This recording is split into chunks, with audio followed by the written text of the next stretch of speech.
Good morning, everyone. Good morning, welcome. Very excited to get into our budget study sessions. Tony, let's call the roll. Jimenez, Present. Torres, Present. Cohen, Here. Ortiz, Present. Davis, Doan, Present. Candelas, Here. Foley, Here. Batra, Here. Kamei, Here. Mahan.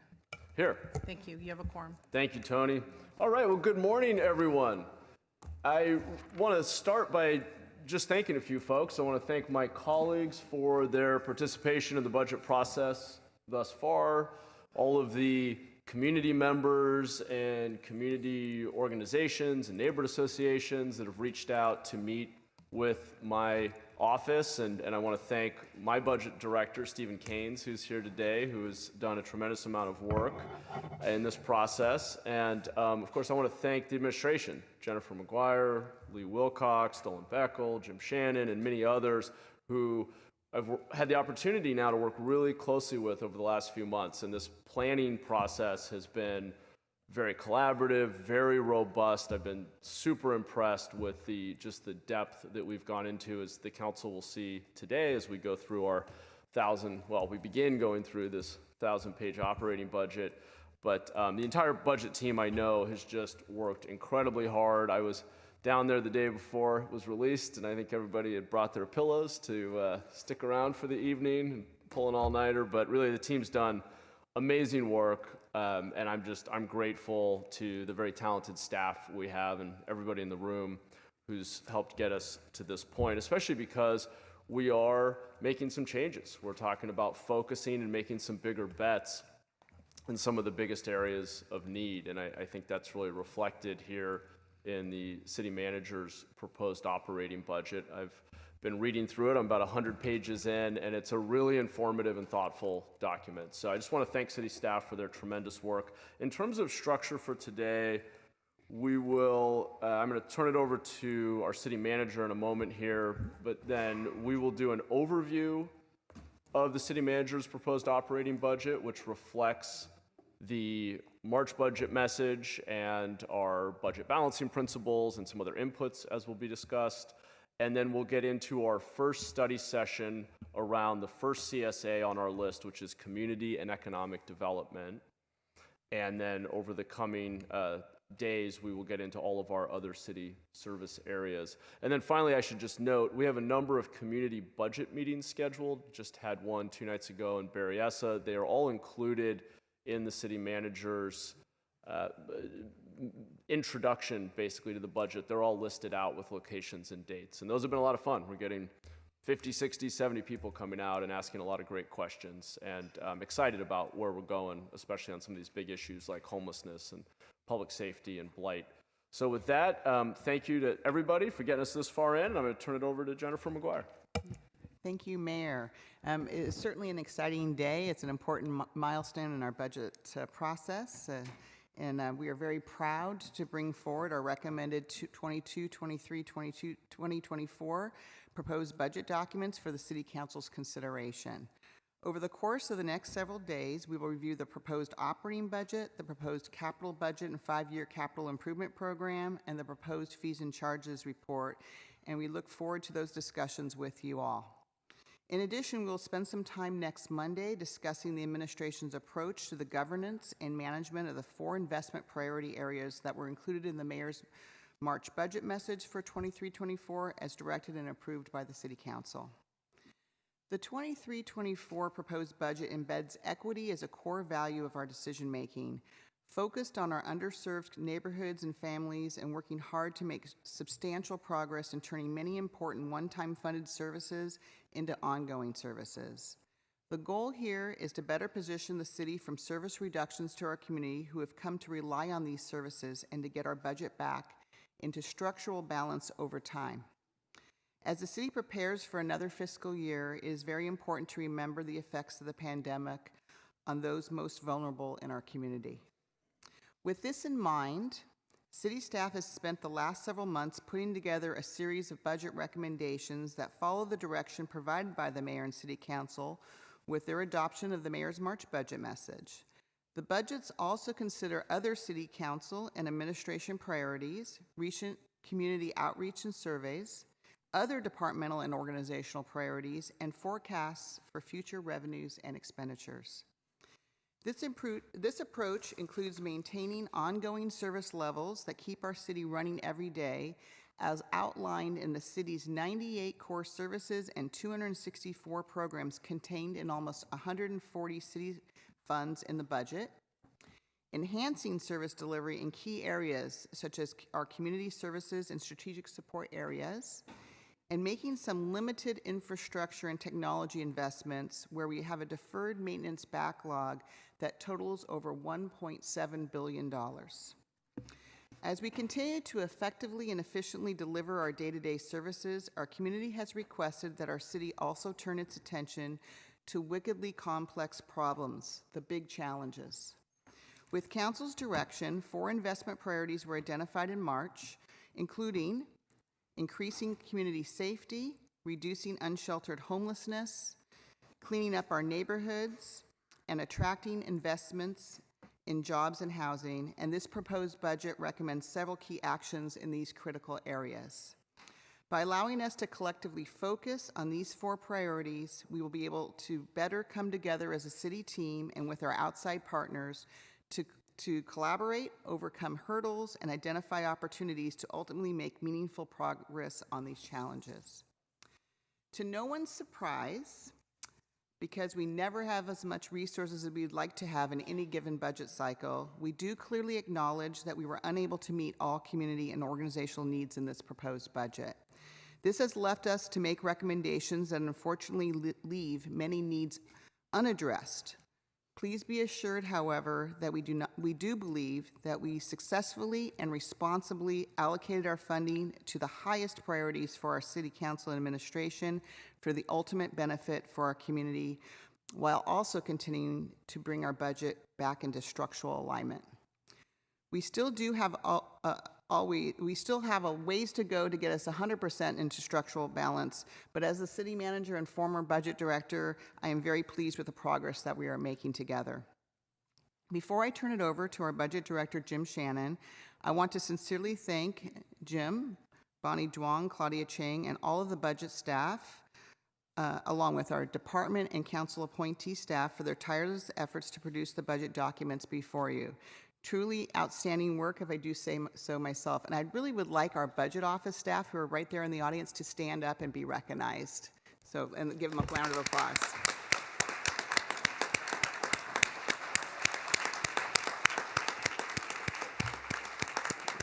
And yes, they do have pillows, and we try to keep them fed, but it is very tireless work. And I, being in the budget office for 26 years of my career, I totally appreciate everything that each one of you do day in and day out for the city. Thank you, Jim.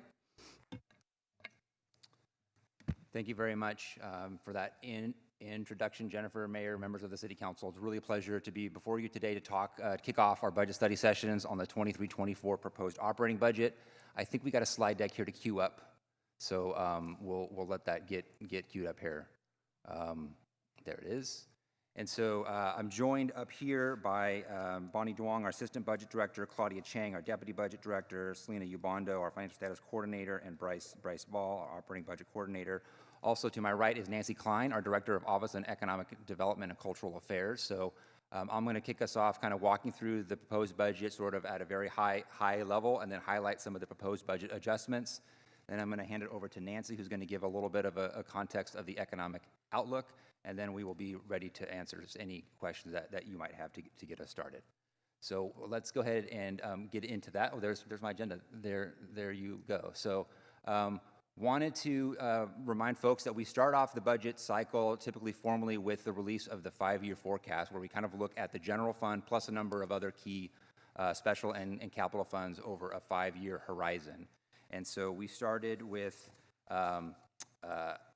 this 5-year outlook, where we do see a surplus of $35.3 million in 23-24.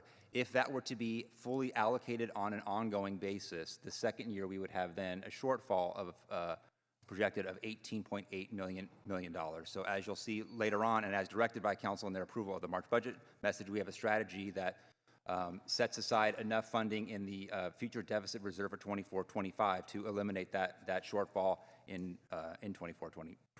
So that was part of our strategy. But as you can see there, very thin margin. This, of course, doesn't include a number of services that have been funded on a one-time basis, either in the American Rescue Plan Fund that we're sort of transitioning away from, or in the general fund. It doesn't also include anything related to deferred infrastructure needs that we may have, which we're also needing to address in this proposed budget. Looking at a very high level, so we do bring all of our funds into balance, our general fund, our special funds, our capital funds. As we said, we do fully allocate $35.3 million, but we set $18.8 million of that in a future deficit reserve to take care of that second year projected shortfall. Our investment priorities there are spelled out for us by council's approval of that March budget message for increasing community safety, reducing unsheltered homelessness, cleaning up our neighborhoods, attracting investment in jobs and housing. But we're also directed to look at select areas of urgent, important, and continuing work within other community services, strategic support services, and deferred infrastructure. So even though we do have a pretty limited amount of sort of little extra funding here, not extra funding, but the amount of surplus, we do get a lot done, I think, with the recommended budget proposals that we have here to try to get at both providing some of that focus, but still addressing some urgent areas of organizational need.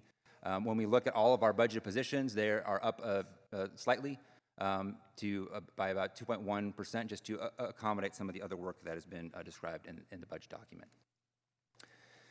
When we put together the proposed budget, we have several things that are top of mind. Of course, we have the March budget message, which council gives us our guiding investment priorities. We also have a number of other city council and organizational priorities that come up throughout the year that we know we need to identify as part of the budget process. There are things that the departments propose as part of the budget process where we have to have a problem that we need to find a way to resolve. We do have budget balancing strategy guidelines that the council approved, which gives sort of broad direction to make sure that we have a balanced budget that addresses organizational and community needs. And of course, we have our City Council Policy 1-818 and City of San Jose budget principles, all these sort of making sure that we are sort of fiscally sound, addressing community needs. But as Jennifer mentioned at the beginning, budgeting for equity is at the heart of it. It's really important for us as administrators, when we're bringing you the proposed budget, to think about who is benefited and who is burdened by the actions, both in the base budget that we have and any budget proposals that we are bringing forward. Part of that work is also involved looking at the performance measures and outcomes that we have in our budget document. So as part of the approval of the adopted budget for last year, we started the process to relook at the performance measures and the outcomes and the strategic objectives for our CSA, for all of our CSAs and departments. We're starting this year. We started this year with the Neighborhood Services CSA, so you'll see that in the next, I think hopefully tomorrow, look at how some of those community indicators have changed and how that helps inform, kind of give more of a view into how the work that we do is linked to the outcomes in the community, and we can disaggregate that. And that's ultimately what our goal is for all of the city's performance measures, but we have a good start, I think, in the Neighborhood Services CSA, which you will see in the coming days. So a lot of the transmittal message and a lot of our discussion today and in the next couple of days is going to talk about the proposed budget changes, but we do want to take a few slides to talk about what the city's budget overall does, because the proposed budget document is the budget for the entire city, and the city does a lot. And so we're going to spend a little bit of time here talking about that. So when we look at the entire city's budget here for the proposed, we have about $5.2 billion. That number will go up probably closer to that $6 billion number we had for the adopted budget once we re-budget funds that are carried over from one year to the next for projects that are still in process and other reserves that get carried forward. We've got about 137 funds and about 7,000 positions. But you can see those, we talk a lot about the general fund, but really it's about only a quarter of the city's total overall budget. We have a lot of work that gets done in our special funds and our capital funds. And in those funds, we have revenues generally that can only be spent on specific purposes. And so a lot of our work is organized along those lines. And we'll talk through that in a couple slides here. But wanted to give a little snapshot of the operating budget. Now, this is not the capital budget, which we'll be talking about on Monday, but just for looking at the operating side of the house, we can see how this breaks out by all the different CSAs. So you kind of get a little bit of flavor there. You can see how large, for example, our utility services are for water and sewer and stormwater, and garbage and recycling collection services there for environmental and utility services. Sort of our biggest slice overall of the CSA is just helping to manage the day-to-day work that residents sort of count on, but maybe don't think of when they go about their day. But we do want to show some of that fund breakout and fund categories, and so this is kind of a new way for us to kind of show some of this stuff. So, of course, the general fund is the single biggest fund that we have, but wanted to give a slice of how the other funds are broken out there. So when we gather together the sewer, storm, waste water funds and the water funds, they collectively account for about 16% of the operating budget. Clean energy there, that is sort of the second single biggest fund. So all of the energy procured by the Community Energy Department as part of San Jose Clean Energy, that's all reflected in the city's budget and shown there, followed by airport, housing. You know, those are, again, these are restricted funds for specific uses. You see benefits there. We have certain funds where we pay all of our sort of medical and dental and life insurance benefits out of. The capital slice there is really just the staffing related to delivering capital projects. The actual construction for capital funds are displayed in the capital budget, but did want to show that component there. We have our development fee program, some internal service funds like for vehicles and for public works staffing, our convention and cultural affairs funds, including the TOT fund, and our general purpose parking funds there. So kind of gives a little bit of snapshot of how the other funds are broken out within that bigger pie chart. And then wanted to show a little bit about the different core services. So the city does a lot of different things. We have a huge amount of different services that are provided by all of our different departments. And so what this shows is the expenditures both at a department level and including citywide expenses for delivering things at a core service level. There are, this is, again, we had, dozens of core services, but we're just showing here some of the larger ones. And so that's why the other core services is such a huge number there at the bottom, just to reflect how many different things that we do. But providing energy to the community, that's the San Jose Clean Energy Program, responding for calls for service and patrol support in the police department. We have a number of, we kind of gathered up all the strategic support work across all of the departments to show them there in the strategic support CSA. Emergency response and fire, obviously a huge service provided by the city.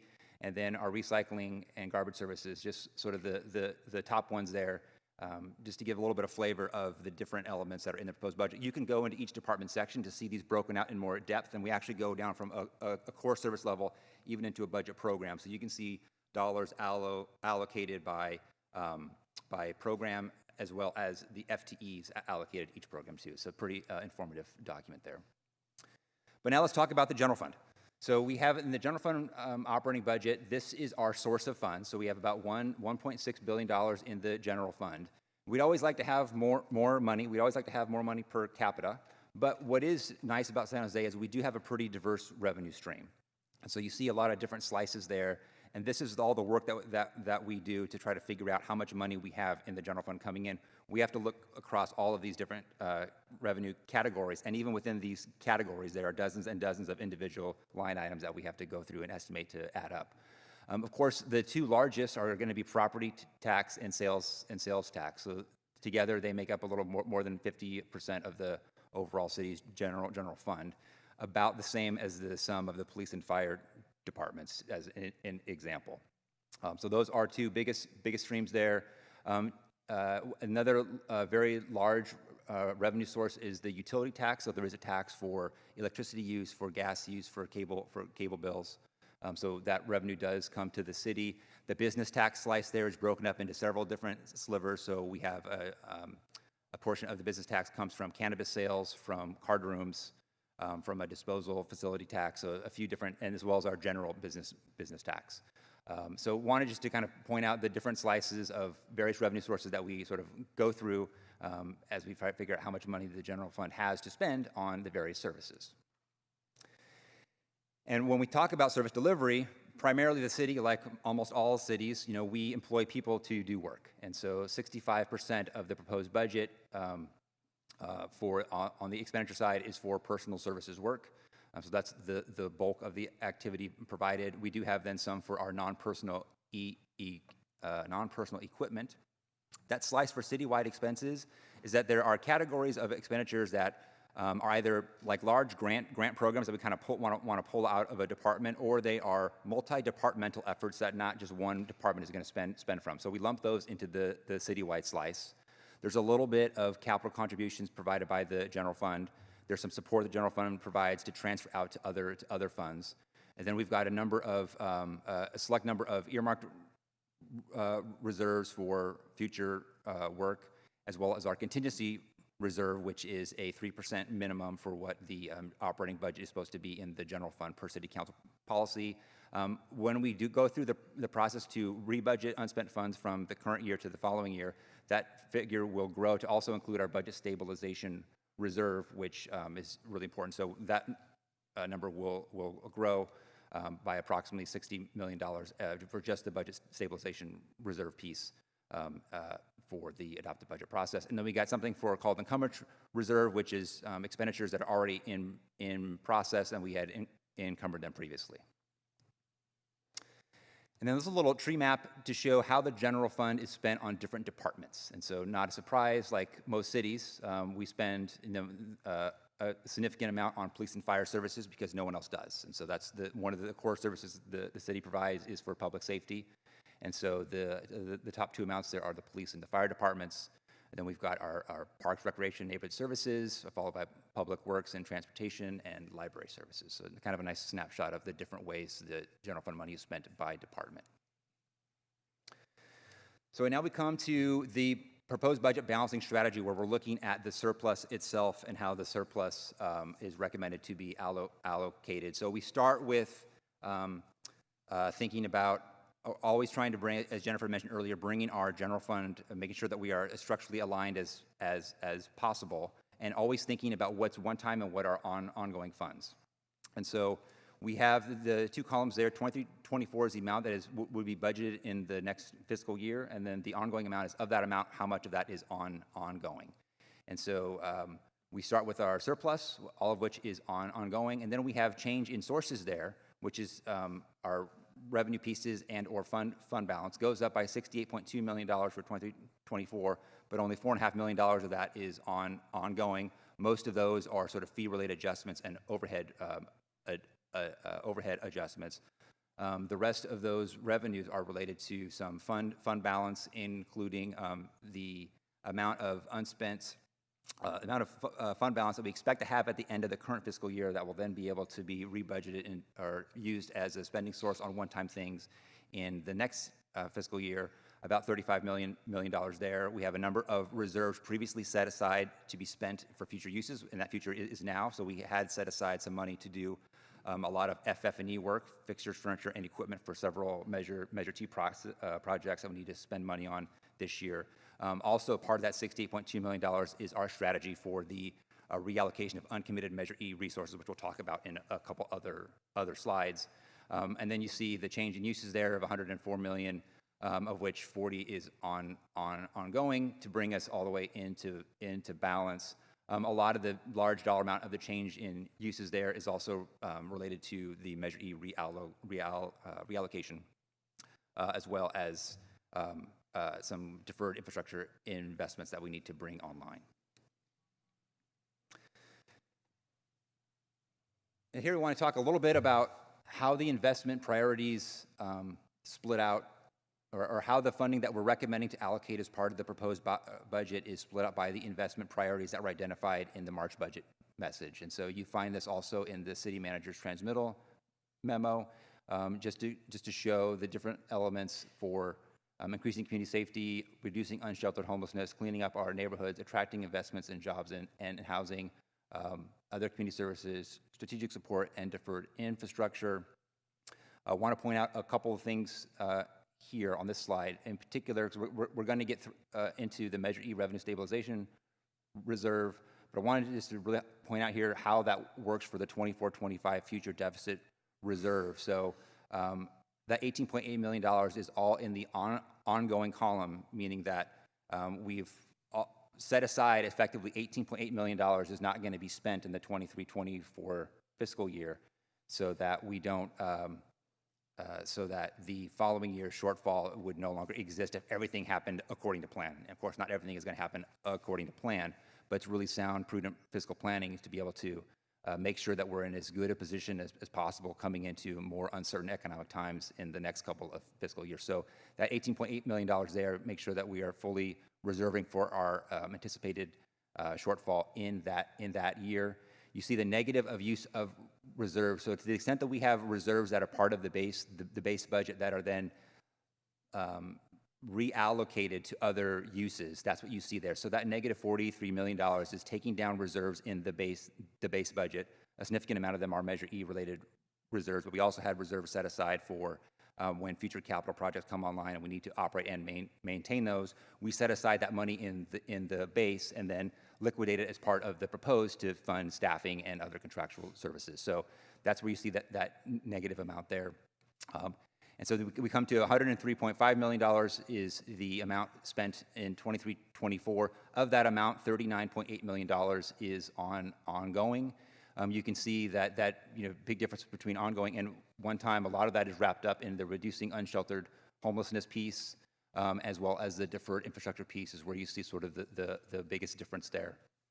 So I wanted just to highlight those items. And now we can talk through the different investment priorities. First one being increasing community safety. So this is just a partial list just to get a flavor of the different proposals that are in the proposed budget. I won't spend time going through all of these because that's what our 1,000 pages talks about a lot, is all these different investment strategies here. But just did want to point out the investments that we were directed to make in the March budget message. I think we were pretty successful on including, we have a police department sworn backfill reserve of $5 million. Given where the vacancies are in the police department for sworn positions, we don't have a formal hire ahead program, but we do have money set aside for additional overtime potentially needed to backfill for vacancies. We have Fire Station 32 will be coming online. So this is an example of FF&E that we need to pay in the general fund because Measure T doesn't pay for anything that's not bolted down. So we have to have funding for that. Firefighter Paramedic Lateral Recruit Academy.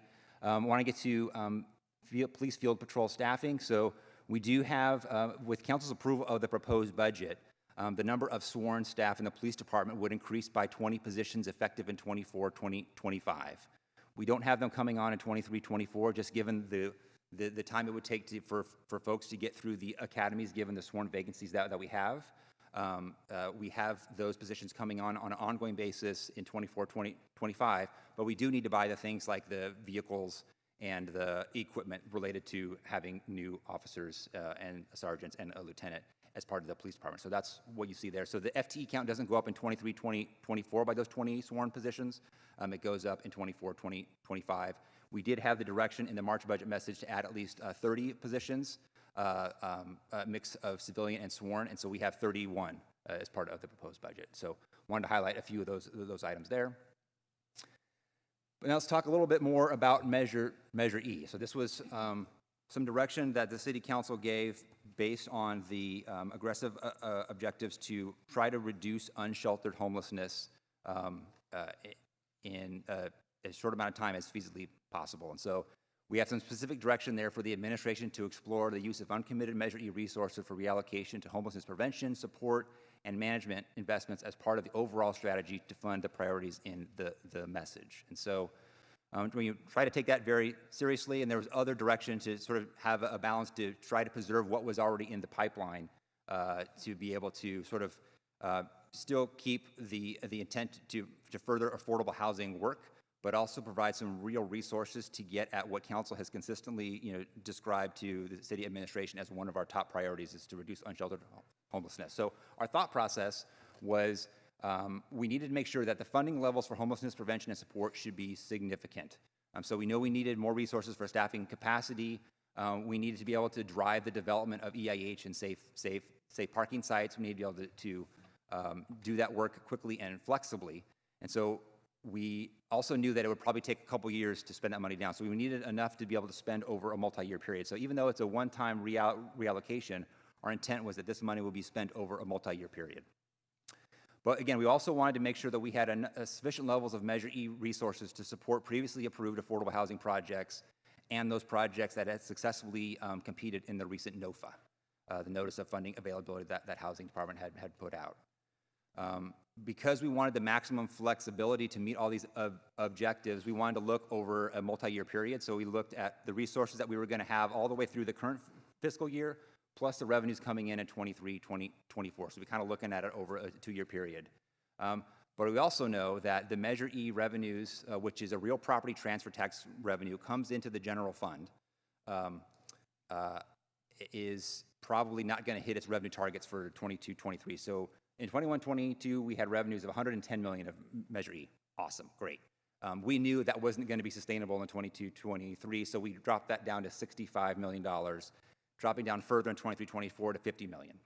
And so we feel still pretty good about the 23, 24 of $50 million, not so great about the 65 in the current year. It's probably going to land somewhere between 50 and 60 million. So we need to make sure that we set aside some money in a revenue stabilization reserve in Measure E to make sure that other funding commitments stay intact, both the ones that we have recommended in the proposed budget and the ones previously made. So that was our thought process as we were trying to go about this work. And so now we want to show our work, and here's what we were, here's how we arrived at the amount recommended for reallocation. And so for the current and prior year of uncommitted affordable housing dollars of Measure E expected to be received on a budgetary basis through the end of the current fiscal year, that's $70.3 million.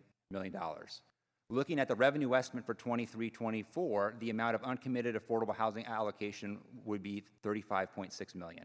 So in total, we have about $106 million of uncommitted Measure E that the council has not taken formal action to commit to a specific project or to a specific use. And so that's sort of the amount of money that's available there to be potentially redeployed for homelessness support and prevention work.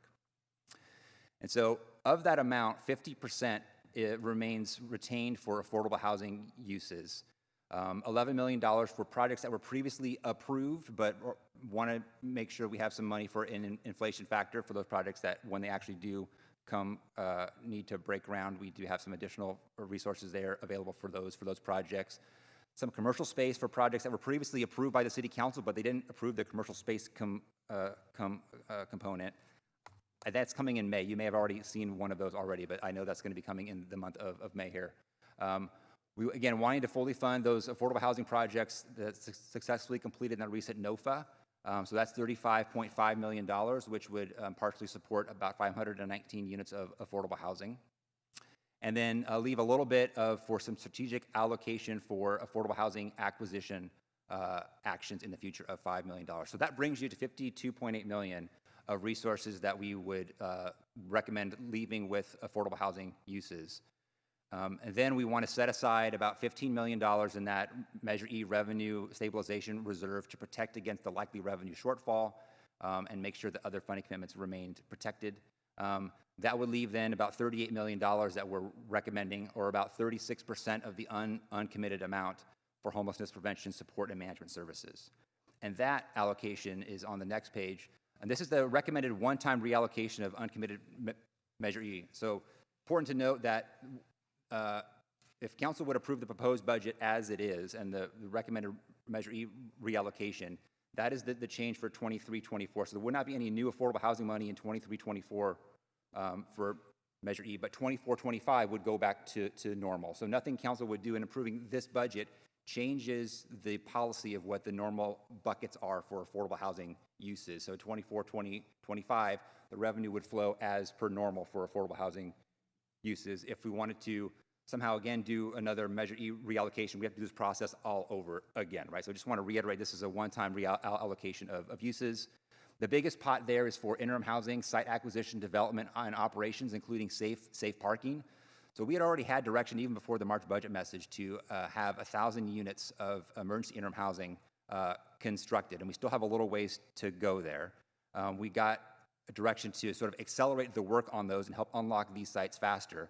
But we had always known, even when council gave us that direction, that the ongoing commitment for that, it was expensive both from a construction perspective, but also to operate and maintain and provide services at these sites. And so over a longer, as we were been projecting out over a longer time span, those costs become pretty significant. And could be, as you look out over the 29-30 period, they could be about, $40 to $50 million of ongoing costs that we would have to think about. So as the city sort of, tries to lean into addressing the unsheltered homelessness crisis, there are trade-off considerations to be made. And so what this $20.9 million does, about $2 million of that is for public works related staffing to help unlock these sites. But then the remaining component is really to help provide more surge funding to be able to give us some more, to give us more flexibility to be nimble in how we can access these sites. For example, we're going to bring something to council to have a long-term lease at a site that can accommodate both safe parking and future EIH. Having this additional capacity gives us that flexibility to react quickly, but it also provides a little bit of more of a runway for when additional general fund dollars are going to be needed to operate these sites over the longer term period. So, and we have an analysis that we had last year as part of MBA 3, which we will refresh later this month to look again at what this longer term forecast means for the city. But that's why that infusion there is so large, because there is pretty significant construction and operation costs that we want to factor into our future work.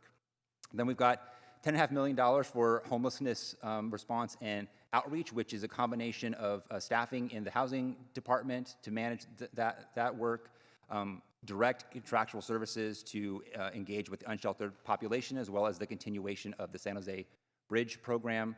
Homelessness prevention, we had direction to double the Measure E base budget allocation for homelessness prevention, which is what that $4.8 million represents. So that effectively gives us about $9.5 million or so of homelessness prevention funding. And then $1.8 million for a homelessness coordination team within the city manager's office under the leadership of a deputy city manager to help drive and coordinate the work both within the departments and with our stakeholder partners. And so that's how we get to the $38 million. And as you can see there, the majority of that is going to be spent over a multi-year period. I hope I got it. I didn't look at my notes. I hope I got it all. I think that was it. Then we got a few more investment priorities, and then I'm going to turn this thing over to Nancy. But cleaning up our neighborhoods. So one of the biggest investments that we did, and getting back to Jennifer's comment about making sure that we're structurally in balance, I would say that two things have kind of broken the budget rules over the past couple years. One of them is unsheltered homelessness and our work around that. And then related to that is sort of the beautification and cleanup efforts that Beautify San Jose represents. So during the pandemic, we stood up the Beautify San Jose program essentially from scratch, and people sort of stopped doing their normal jobs and try to figure out how this program worked. They do incredible work, and every time I dip into their world, I'm just in awe of how they're able to make that happen. But we stood that ongoing program up with one-time money, and so which is, again, a big budget no-no, but we were kind of in a crisis and we didn't have any other choice. So the 22-23 budget got all of the baseline staffing for the services previously authorized on an ongoing basis, but we didn't get any of the contractual services. So that was one of the big goals of this 23-24 budget, is to get a really big component of those contractual services in on an ongoing basis. So of that $12.3 million, roughly $8 million of that is going to be ongoing for the normal trash collection at the encampment sites, the abatement work, the baseline level of the cash for trash program, the disposal fees, et cetera, to give sort of a pretty decent baseline level of funding. We'll have to evaluate that in future years, but that does get us a long way to being a more sustainable program. But then we do have a lot of other direction to pilot some new work here. For example, the Waterways program, the Beautify Your Block program. We've got a Gateways program that we've been directed to pilot. So, and we have the continuation of there's a formal name for it, it's escaping me, but the RV pollution prevention, the biowaste program, effectively, which is what we're still piloting out. So we still are going to need to evaluate what the combination of one-time and ongoing resources is for this program, but making a lot of headway there. And we have a couple other items here. We have a grant-funded project for beautification at 280 Almaden Avenue. Automatic public toilets has been funded one time for years. It used to be in the parking fund, but that has very limited resources, and so now we're recommending this to be ongoing in the general fund. So this will never be a proposal you'll see. It'll be in the base budget in the future. We have the ongoing continuation of improvements to San Jose 3111, and then that one-time allocation for a Beautify Your Block BSJ grants. A number of investments here for attracting investments in jobs and housing. The largest one there that is listed on the slide is $1 million for supplemental arts and cultural grant funding. So as the TOT has been one of our weaker revenues to recover, most of 60% of the TOT received is received in the TOT fund. And that TOT fund then is split out about 50% for convention and cultural facilities operations. Then the remaining 50% is for cultural arts and for the Convention Visitors Bureau. And we had been using American Rescue Plan funds over the last couple of years to help supplement some of those lower levels of TOT. As the American Rescue Plan fund is fully allocated, we're recommending the continuation of some one-time bridge funding in the general fund to support that work. We've got a much bigger investment in cultural arts over on the deferred capital side, which we'll talk about in a second.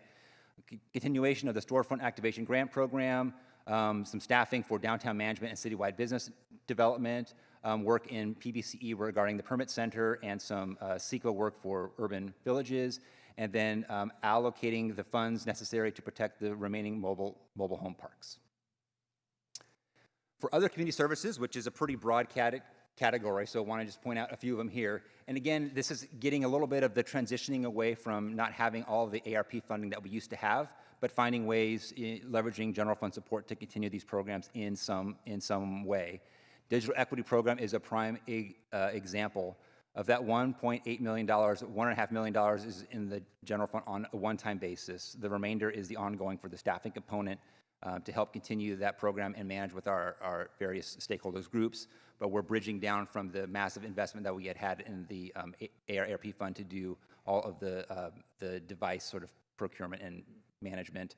I'm skipping around a little bit just to show the youth scholarship funding, another example of the ARP funding that is no longer available, but finding ways to continue this work in the general fund. So this was funded at a much higher level in the ARP fund, but we are recommending $1 million in 23-24, an additional, and of that amount, $500,000 would be on an ongoing basis to increase at least at the base budget level above where youth scholarship funding was pre-pandemic. So pre-pandemic, we had $700,000 for youth scholarship funding. Now it'll be in about the $1.2 million range. So again, acknowledging that the ARP resources are drying up, but still finding ways to, within the limited resources that we have, to continue some of these important programs. But for child and youth services programming staffing, that is, again, one-time funded, as we're hoping maybe we can access other folks' ARP funds to continue some of this work. Going back up to the animal care services staffing, so really significant investments to shore up the resources available to support the animals that are in the shelter, as well as to get them out and adopted. And so, which includes our first ever night shift, which has been a very important priority for the administration. Keep going down here. Talking about the strategic support and deferred infrastructure, again, a pretty broad category. Want to highlight that table at the bottom right, which is related to the cultural facilities capital rehabilitation. So about $12 million in the general fund for cultural facilities that we own. Others operate, but we own, and we're responsible for the capital rehabilitation. So if the TOT fund was doing better, the resources in the Convention and Cultural Affairs Fund would have picked up this work. But because those resources aren't there, and we've been putting off capital for a number of years because of that, we have to make these investments now. So the general fund needs to sort of step in here to make some pretty critical investments at these facilities. We also want to contribute funding for our IT sinking fund reserve. We do have quite a big tech debt and backlog exceeding $40 million. Probably, more than 3/4 of that is probably going to be taken up by our replacement of our financial management system in the coming year. So we need to kind of build up the reserve for our IT sinking fund, replacement of vehicles, Windows 11 upgrade, making sure that we have some permanent staffing in the finance department for disaster recovery and grants management to make sure that we can get reimbursed to the highest extent possible for all the external resources we've been receiving over the past few years. And then some pretty significant investments in the human resources department. We're only listing a couple of things there regarding the recruitment centralization pilot program and the pipeline development staffing. But we also have a deputy director that we are recommending to add to drive all the changes that we've been working on and the importance of recruitment and retention across the organization. We do have a fees and charges document that is out, and we'll be talking about that more. I think on Monday is the official schedule for that. We do have, I just want to point out here what the rate increases are scheduled for. So nothing for storm, nothing for sewer, 4% for single family for Recycle Plus, 2% for multifamily. Because of the high cost of wholesale water, 14.6% of revenue increase for the municipal water system. The development fee programs, which are 100% cost recovery, going up between 5 to 10%, depending on the program. And then we have a number of other sort of fees and charges where we are adjusting them mostly to remain generally cost recovery, although we do have a number of exceptions where we are below cost recovery for deliberate reasons to make sure we can maintain access. And then here are the next steps of the budget process. I just want to make sure everyone is aware of that. So we've got our council budget study sessions for the next few days here. We expect to end on Monday, but we do have Wednesday morning reserved as well in case we need to have future discussions. The community budget meetings, as the mayor pointed out, 2 public hearings. So the first is on May 16th, and that's the opportunity for the public to give input to the council on what's in the proposed budget. And so that's really just a listening session for the city council to hear what the community has to say on this topic. The one on June 12th is the same content with the addition of the mayor's June budget message as part of that public hearing. I'm sorry, I meant the one on June 12th. I'm sorry, the June 12th public hearing is when the mayor's June budget message will be heard on. And then we've got council review and approval of the June budget message on the 13th, and then the formal adoption on the 20th. And I want to just, before I hand it off to Nancy, again, thank everybody who in the budget office who works on it. I'm just incredibly proud to work with all of you. And it's really remarkable what we can accomplish here. Also really want to thank all the departments that we work really hard and closely with. Mostly have really good conversations. Some of them are tough, but that's okay. I really appreciate all the colleagues that work together to put this budget document out. So thank you for that. And we're going to be available for questions once Nancy is done here. Thank you. Jim. Nancy Klein, Mayor and Council, Director of Economic Development and Cultural Affairs. I just want to say, Jim, you do such a stellar job of making complex things understandable. Didn't even need his notes. Before I get going here, I did want to recognize Bigay Yamaz. Bigay, will you raise your hand? Or stand? Yeah. Bigay is in Office of Economic Development, and she's a PhD in economics, and she provides great skills and insights to the city. And if you want to lend her out, we can negotiate. Today, what I wanted to do was talk about our key general fund revenue sources. Not all of them, but key general fund sources that are fundamental to economic development and are sensitive to economic winds, changes in national and local trends. What I really want to do is identify what the rates are that are charged, who gets charged, what agencies get the money, and what % of the money. Because it's really interesting to think about in the context then of what our ability to use the funds are. Also want to review national and local economic outlooks, and then connect the dots, the factors that impact revenues, connect the dots between those economic indicators and city revenues and what we'll have and what we won't. And then finally, a discussion about the fiscal impact of land use decisions, which are 100% in council control, and every fiscal impact does in fact, every land use decision does in fact have a fiscal input. So this references, again, major revenue sources. We'll drill down. So expanding a bit on what Jim said, in total, council's net budget, not gross, is $5.2 billion. But what you really get to talk about is $1.6 billion in general fund. The other funds are enterprise or special use funds, capital funds, as Jim described them, and they're restricted. They've got to be used for a certain set of things. These taxes, property tax, sales tax, business tax, TOT, are very economically sensitive, and they are drivers for our revenues. These 4 general fund sources constitute more than half of the general fund revenue, as Jim said. The first one is property tax. It's important to note that the county-wide property tax is a charge to property owners of 1%. And that of that 1%, the city receives 14% of the 1%.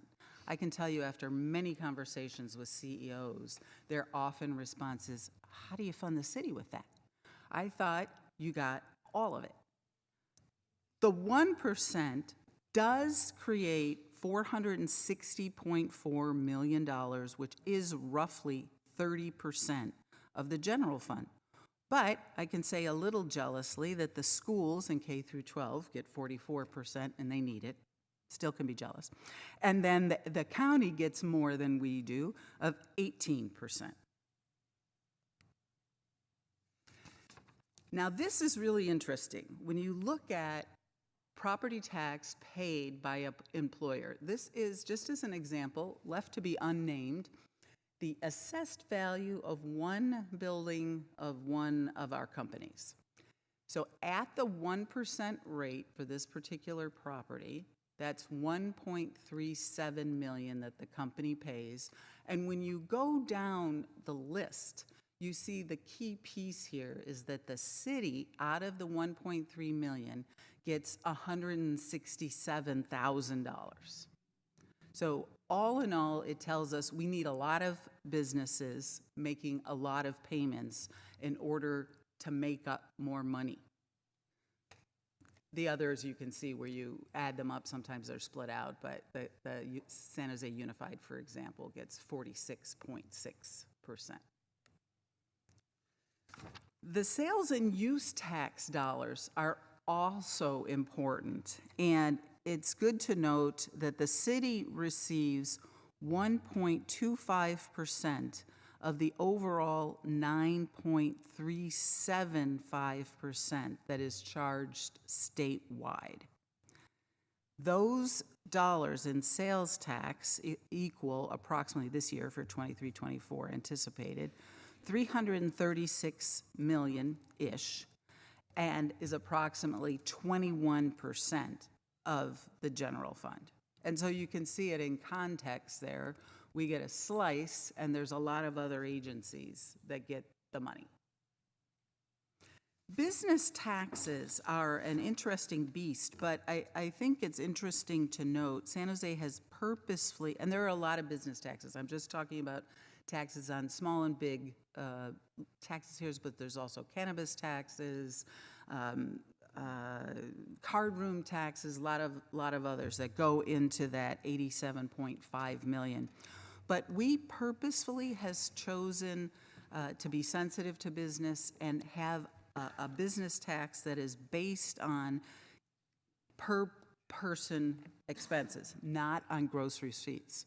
It's a little bit with amusement that when we hear San Francisco say their significant incentive is to give a reduction in their business tax, business license, because we don't charge one, because it's gross receipts compared to per person in comparison. So that's sometimes, it sounds like San Francisco's maybe doing a lot, but in this instance, it's not, just as a way of comparison. The transient occupancy tax, as Jim mentioned, the TOT, is a price paid by visitors for transient lodging that's occupying a room for less than 30 days. Of this, as Jim described a little bit as well, 6% of those funds are split between the Convention and Visitors Bureau, marketing the city, etc., as well as the convention center, staffing, operating, etc. The remaining 4% of the general fund can be spent on anything the council wants. It's unrestricted in the general fund. But by practice, as Jim said, what you often choose to do for the benefit of the community is spend those dollars on capital improvements that are much needed, or operating agreements, et cetera, that are critical to the economic driver and heart of the city that arts and cultures groups are. Now we want to turn to talking about how our economy is performing, and particularly first the national economic outlook. In short, growth is slowing and there's a possible recession. Jim noted that in his forecast. The U.S. economy has made significant progress toward recovery, and in fact, in some senses, has recovered from the pandemic.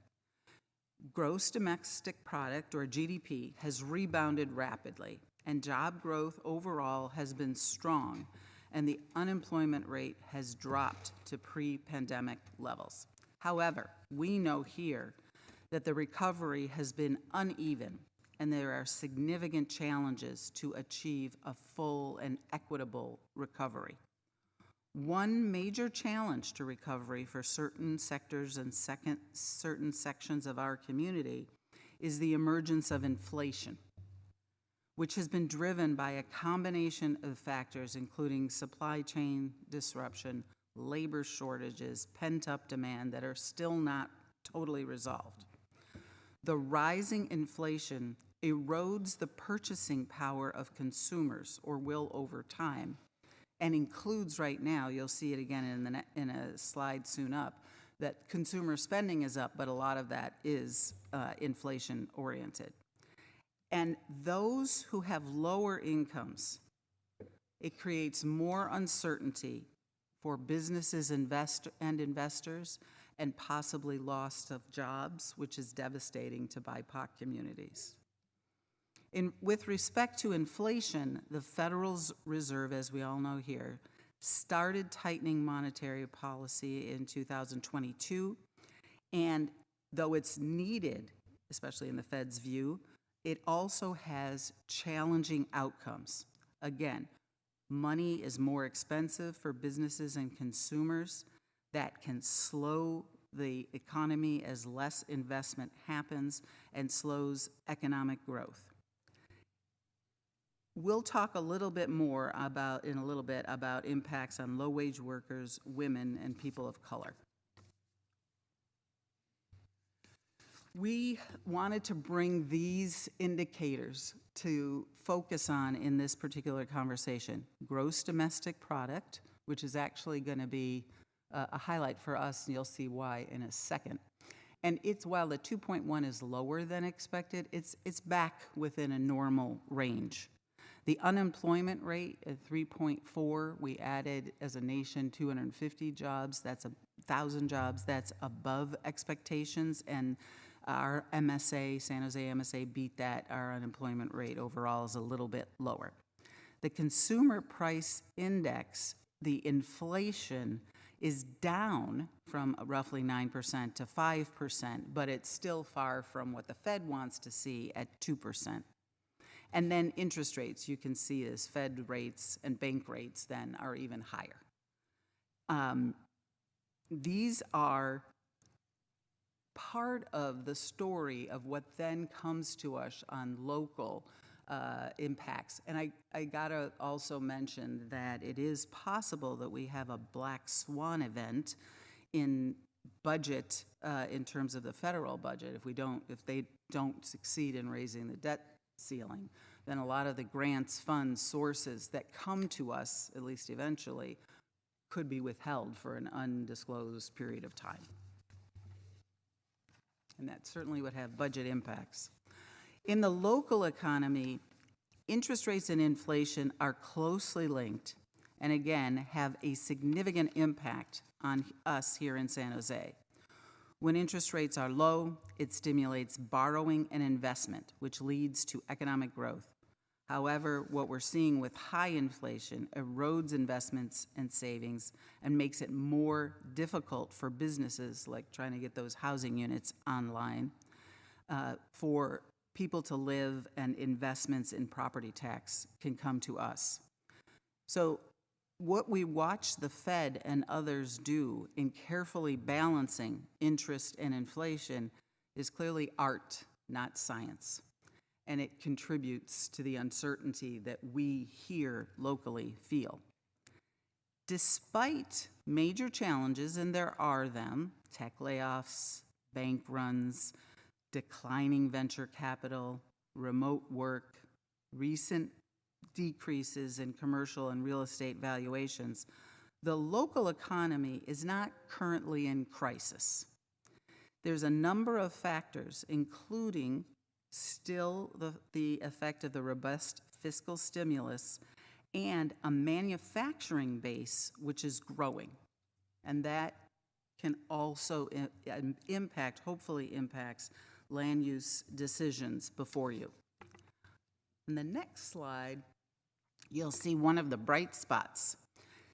In the San Jose MSA, we have the largest GDP per capita among major metropolitan areas in the United States.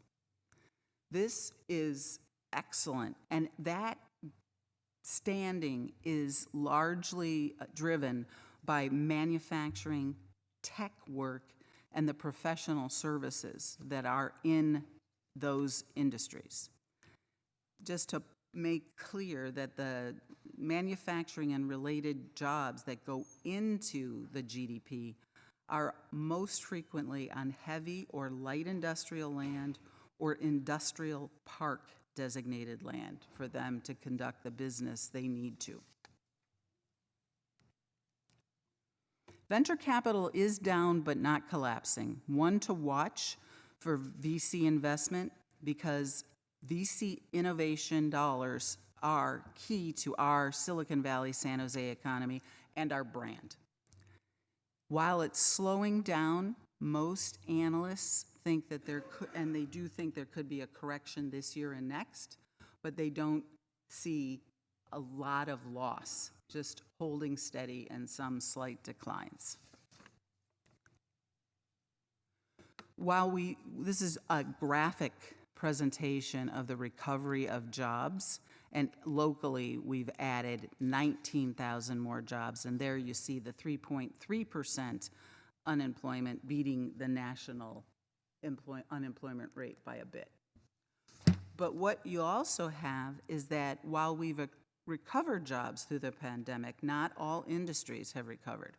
Retail, personal services, including hair salons, nail salons, mechanics, local mechanics, and leisure and hospitality have not recovered.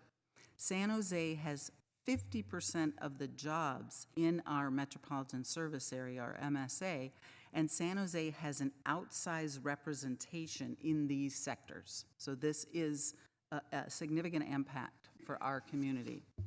And also want to mention here that low-paying jobs to this point are dominated by people of color. You see the numbers in comparison of diversity in food prep, personal care, and sales related industries. As interest rates rise, bringing this theme back, and investment in these sectors declines, or spending by consumers declines, the jobs of the BIPOC community are most at risk. Adding on to this is an acknowledgement that Latinos represent roughly 25% of the population in our area, but in January of this year, we found that 34% of the unemployed are Latino, so they're overrepresented in the unemployed. And in African American community, while the population is 2 to 3% of the population, they are overrepresented to 11% in our community. For consumer spending, pardon me, 1 second.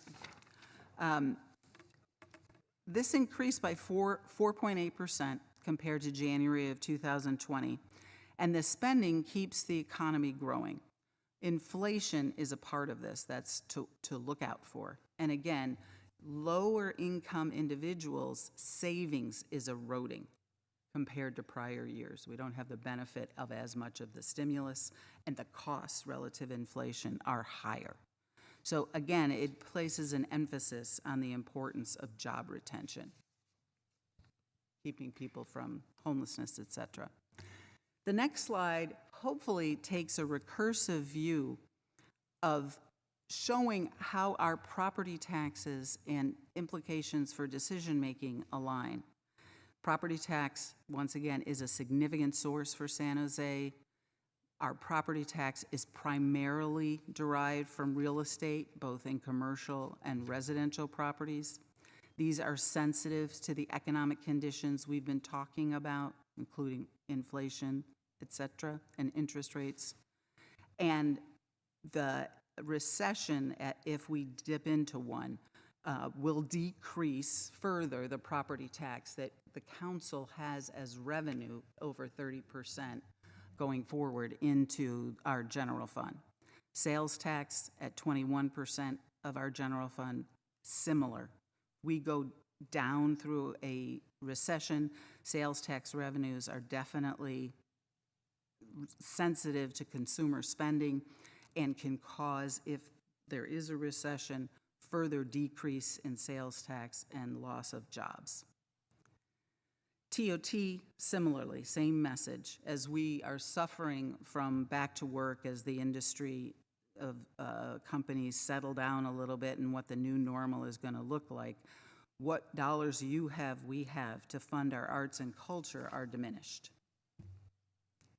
This slide shows that recent falls or decreases in commercial real estate valuation, owing in part to higher interest rates and a decrease in the amount of available credit, have some worried in the industry's future. These concerns hold special import in light of remote work and recovery from COVID-19. Layoffs among tech companies have also caused uncertainty regarding how much new space is needed going forward. Though it is unclear how much space will be needed, there will continue to be a bifurcation now of the market with flight to quality. Many of our tech folks are saying they want to be, in order to woo their employees back, they want great buildings, great amenities, and environmentally sustainable. San Jose has a little bit better picture than a lot of other cities. When you look at our industrial vacancy rates, we're extremely low, 2.6%, which isn't a healthy rate. You want people to be able to move around, to make choices and not move out of the city. And rents for our industrial space are increasing. Similar in our R&D market, which is significant, large, the 12.3% vacancy is coming down, and again, rents are going up. These are lands that traditionally San Jose, I'm coming to the end. These lands traditionally have been our best asset, where people come to take advantage of San Jose's ecosystem as well as Silicon Valley's ecosystem, and a place where they can grow. They continue to expand. So it's important for us, even if a building is sitting vacant, it's an important opportunity as we go into the future.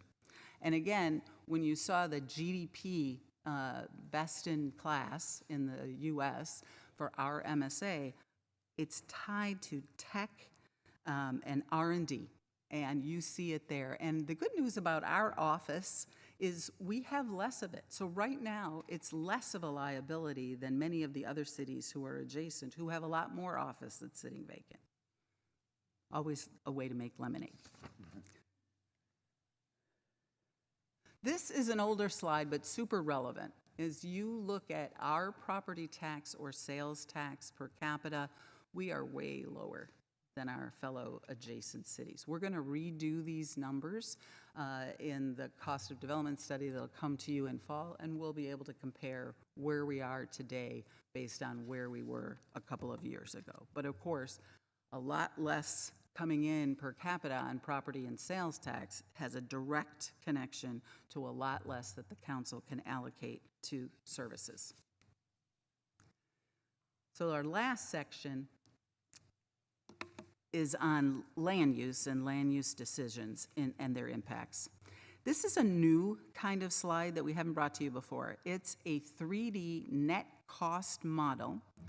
This is of the city of Eugene, Oregon, done by U3, the consultant, and we want to thank Omar Passons, who experienced working with U3 in San Diego and brought this to our attention. Really useful. While Eugene is much smaller than San Jose, it has a very high proportion of its land dedicated to single-family homes, 80%, so it's super relevant to us. What you see in the black spiky areas, this happens to be, and is often the case, of downtown investment for commercial property and higher density residential development. At the bottom, what you can see on all of that red area, if you were to flip that image and look at the bottom, you have revenues, the spikes are going down, we're losing money. So it is the dense areas that make back dollars to cover the losses that the city are taking through many of our areas. And this is a powerful notion to help us think through what we do in the future, both in terms of land use and our revenues. And my last slide, and this is also going to be updated, is in the cost of development study, and will come to council in fall. The city now, instead of 15% working with the planning department and Chris Burton, we know that at this point, 13.5% of our land base is for jobs, total amount of jobs. 3% of the 13.5% is heavy and light industrial land uses, and boy, do we make those count. Advanced manufacturing, again, is key to those land uses, and that's having somewhat of a resurgence at this point. Representatives of council and staff went to Phoenix recently, and their economic development staff said that they rigorously fight to keep Phoenix's 35% of land base to ensure jobs and revenue growth. Jealous of that.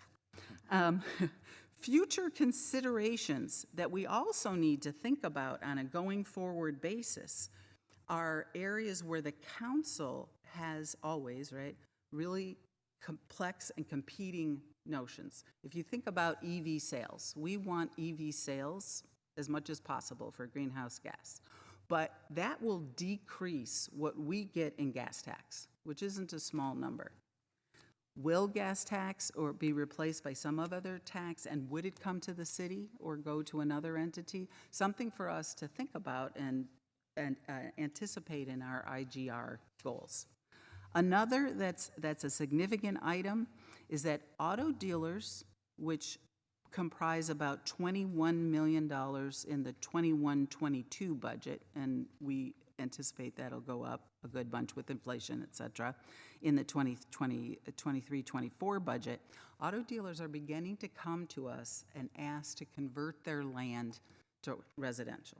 They're thinking about moving further out where land is a little less expensive. So as a team, we need to think about that because we don't have places for all the Tesla models, which is going gangbusters. But how do we anticipate that work so we can retain those outlets here?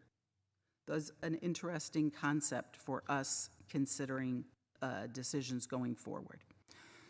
Our land is sought after for many reasons, but particularly the industrial and R&D.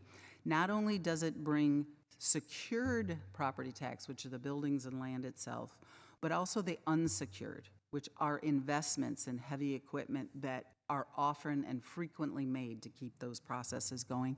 There's also business-to-business tax between businesses that help each other's processes, are critical components of those processes, which is increased now. We had gone down in business tax, business to business, but we have been going up recently, certainly for 2023-24.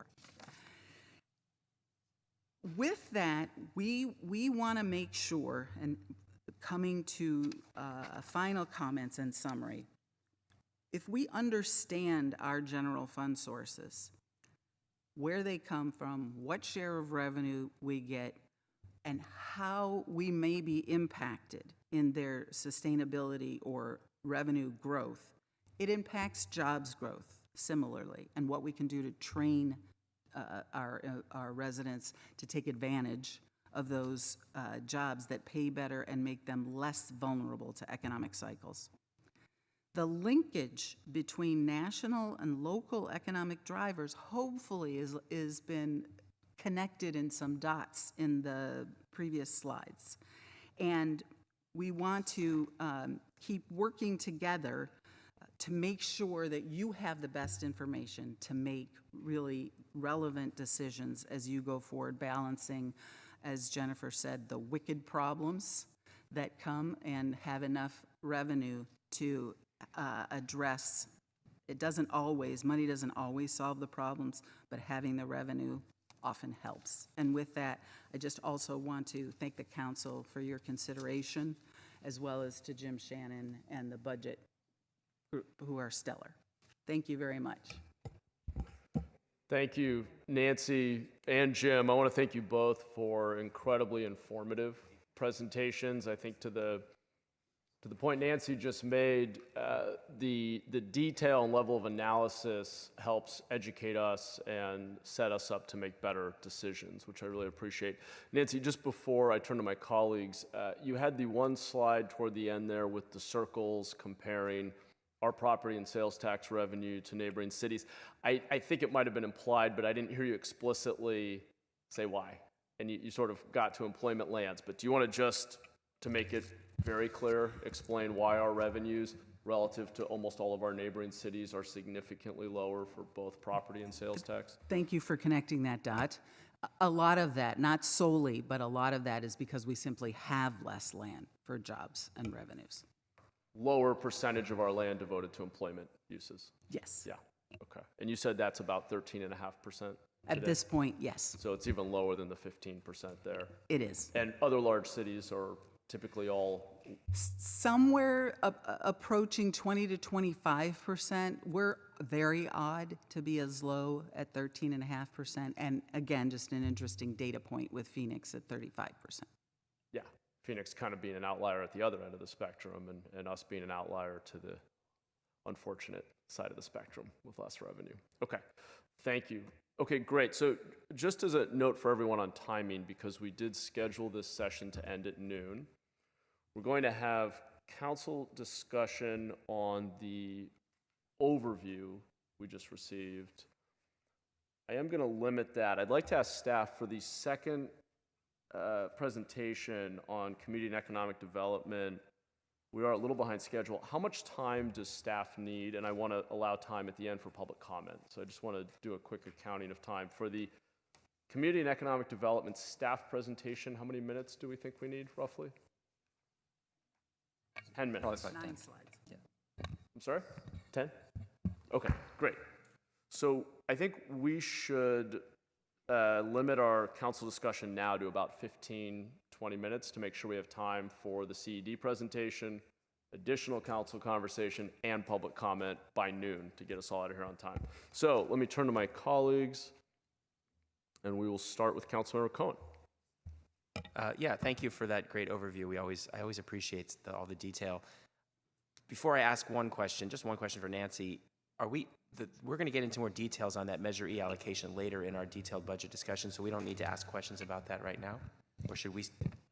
I think now about the overall reallocation of Measure, I think now is a good time to get into Now is that. the time? Yeah. Okay. Yeah. All right. Well, we'll get to that then. But let me ask Nancy a question. Just on that employment lands graph, we see that a lot. but we also see that 48% of our land is, obviously some is PQP, but a lot of it is open space. We do have in our city open space that may be exceeding what other cities have in terms of percentage of their lands too, because of Coyote Valley and the hillsides and other space. So I'm curious if we've ever looked at look at the ratio of employment to residential, and in terms of developed land, how much is employment versus residential compared to how other cities are in their developed land? Because I sometimes wonder if it's fair to use the denominator as the entire area of the city as opposed to where the developments are.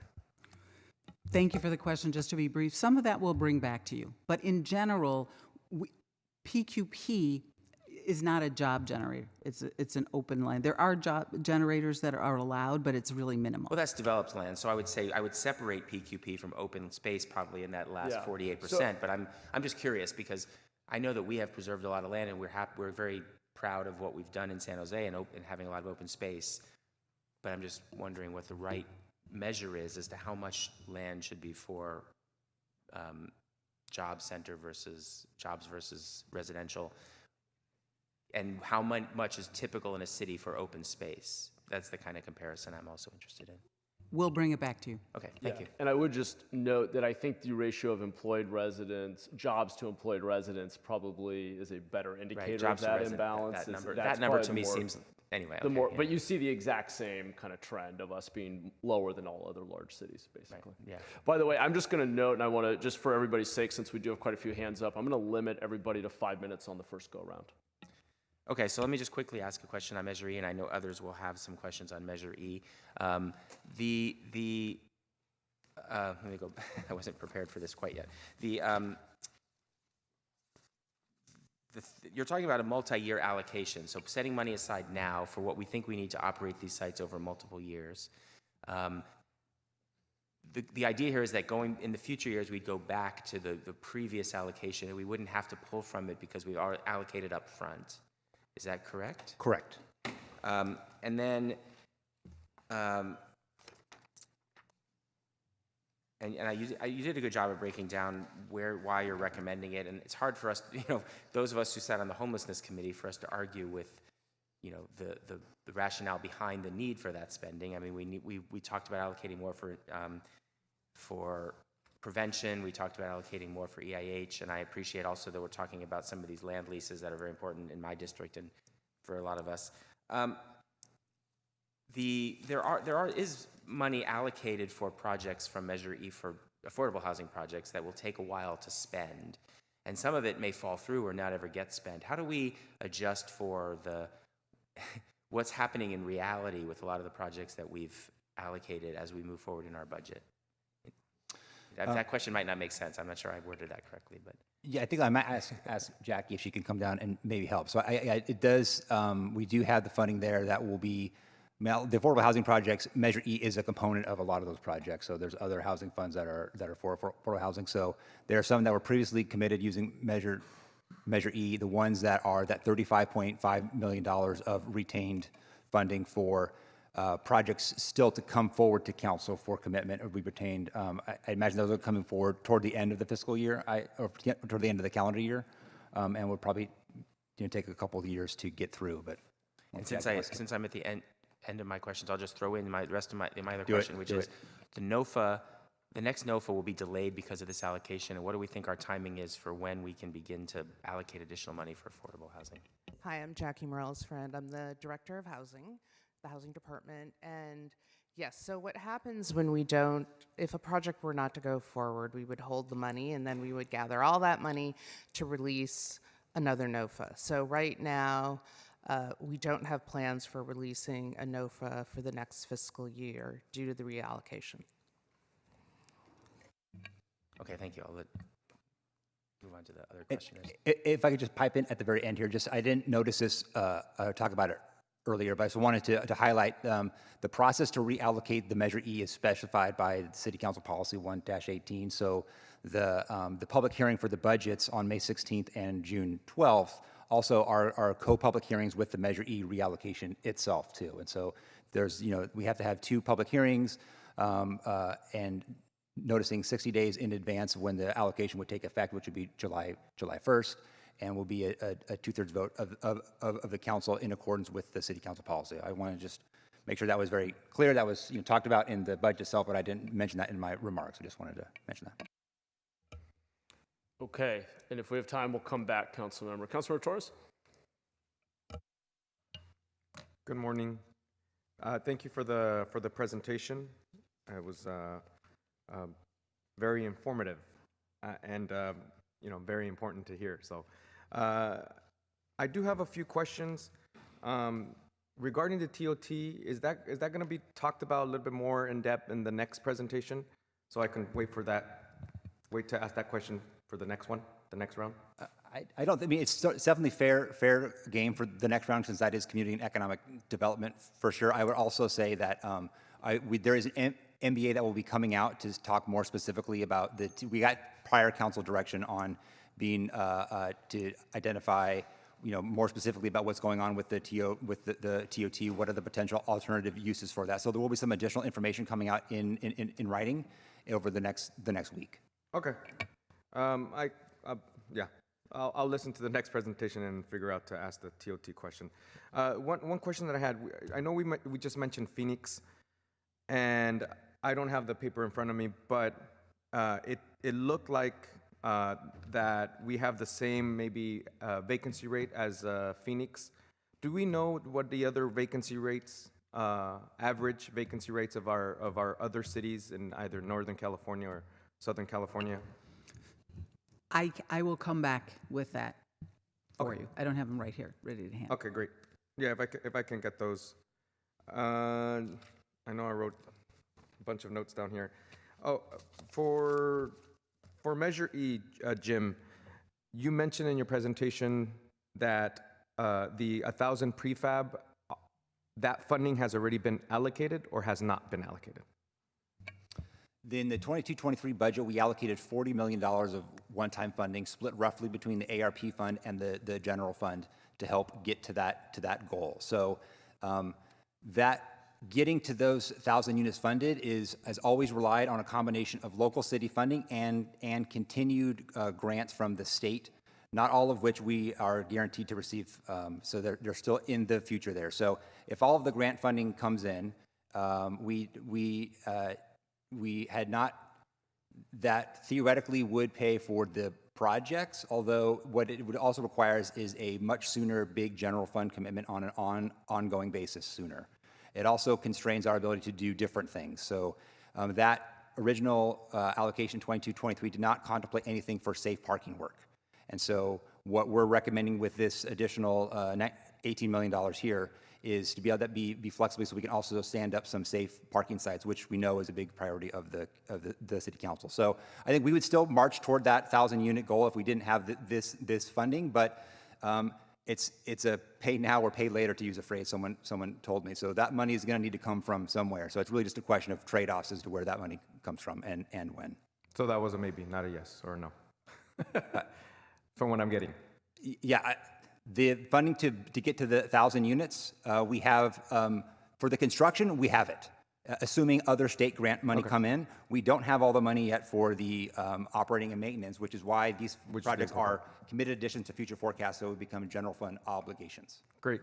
And my next question is for Jackie, and I'm glad that she came down. The 4.8 million. What prevention work are we going to do with that 4.8 million if we do reallocate these resources? I just want to know what type of prevention programs we're going to be doing if we do go on with this with the reallocation of the Measure E monies.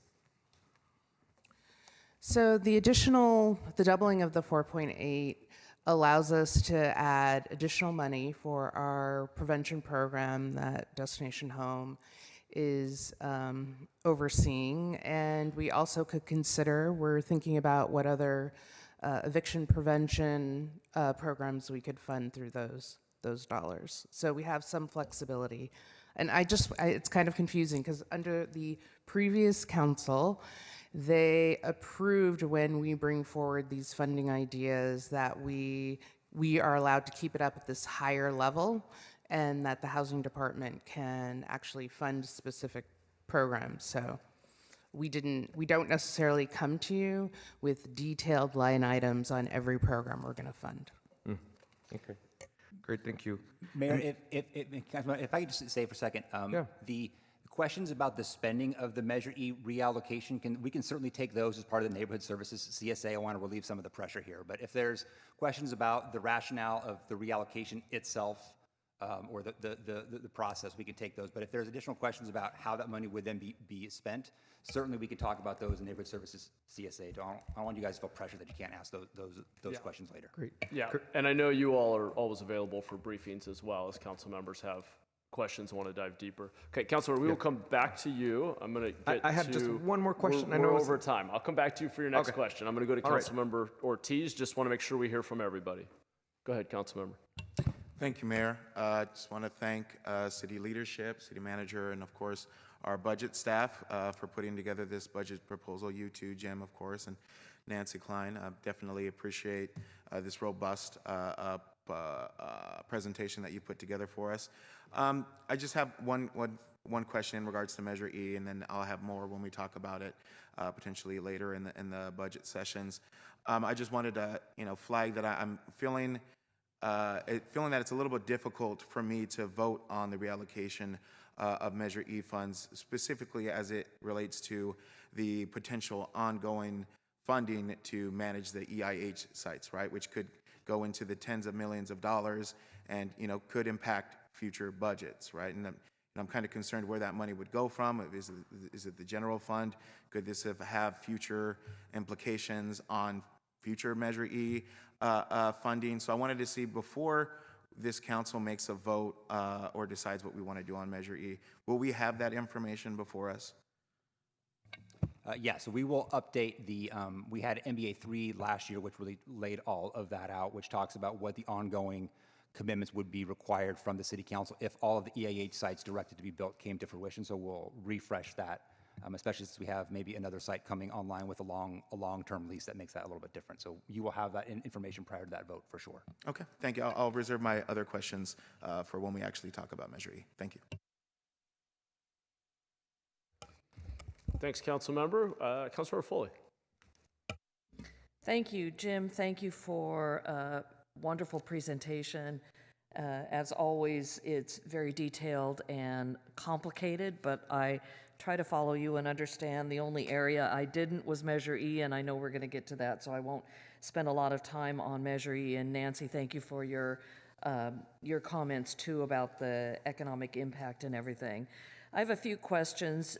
Jim, we have several funding sources that we're projecting for income, property taxes, sales tax, et cetera. Which of those areas are you most concerned with? Which ones keep you up at night? Well, I think sales tax is definitely the ones that we're the most concerned about, because that's the ones that can move the fastest, so some of the most economically sensitive, and we don't see the data for a while, right? So we're going to get later in May, we're going to get the how January, February, March perform. So that's a pretty big lag. So those are the ones that do we, and we have to, we try to really call the general fund really, really close. And so that's what really, Selena and I are arm wrestling about what sales tax is going to come in. That's a lot of what our conversations are. So that's probably the one that gives us the most heartache when it comes to calling the general fund. Property tax, much more stable, but it's a little bit tricky to call because we don't always get great projections on that. So it's always, it's a little bit of a call, but the margin is easier to figure out. Thank you. So property taxes are set in July. You're budgeting based on what you're estimating property values to be worth and what that 1%. And Nancy, thank you for breaking down the 1%. That's really, it's the first time I've actually really heard that, and that was really helpful to know. Okay, 1% and we get X percent. Not enough, but my friends at the school districts get a little bit more, and they're probably really happy with that allocation. So,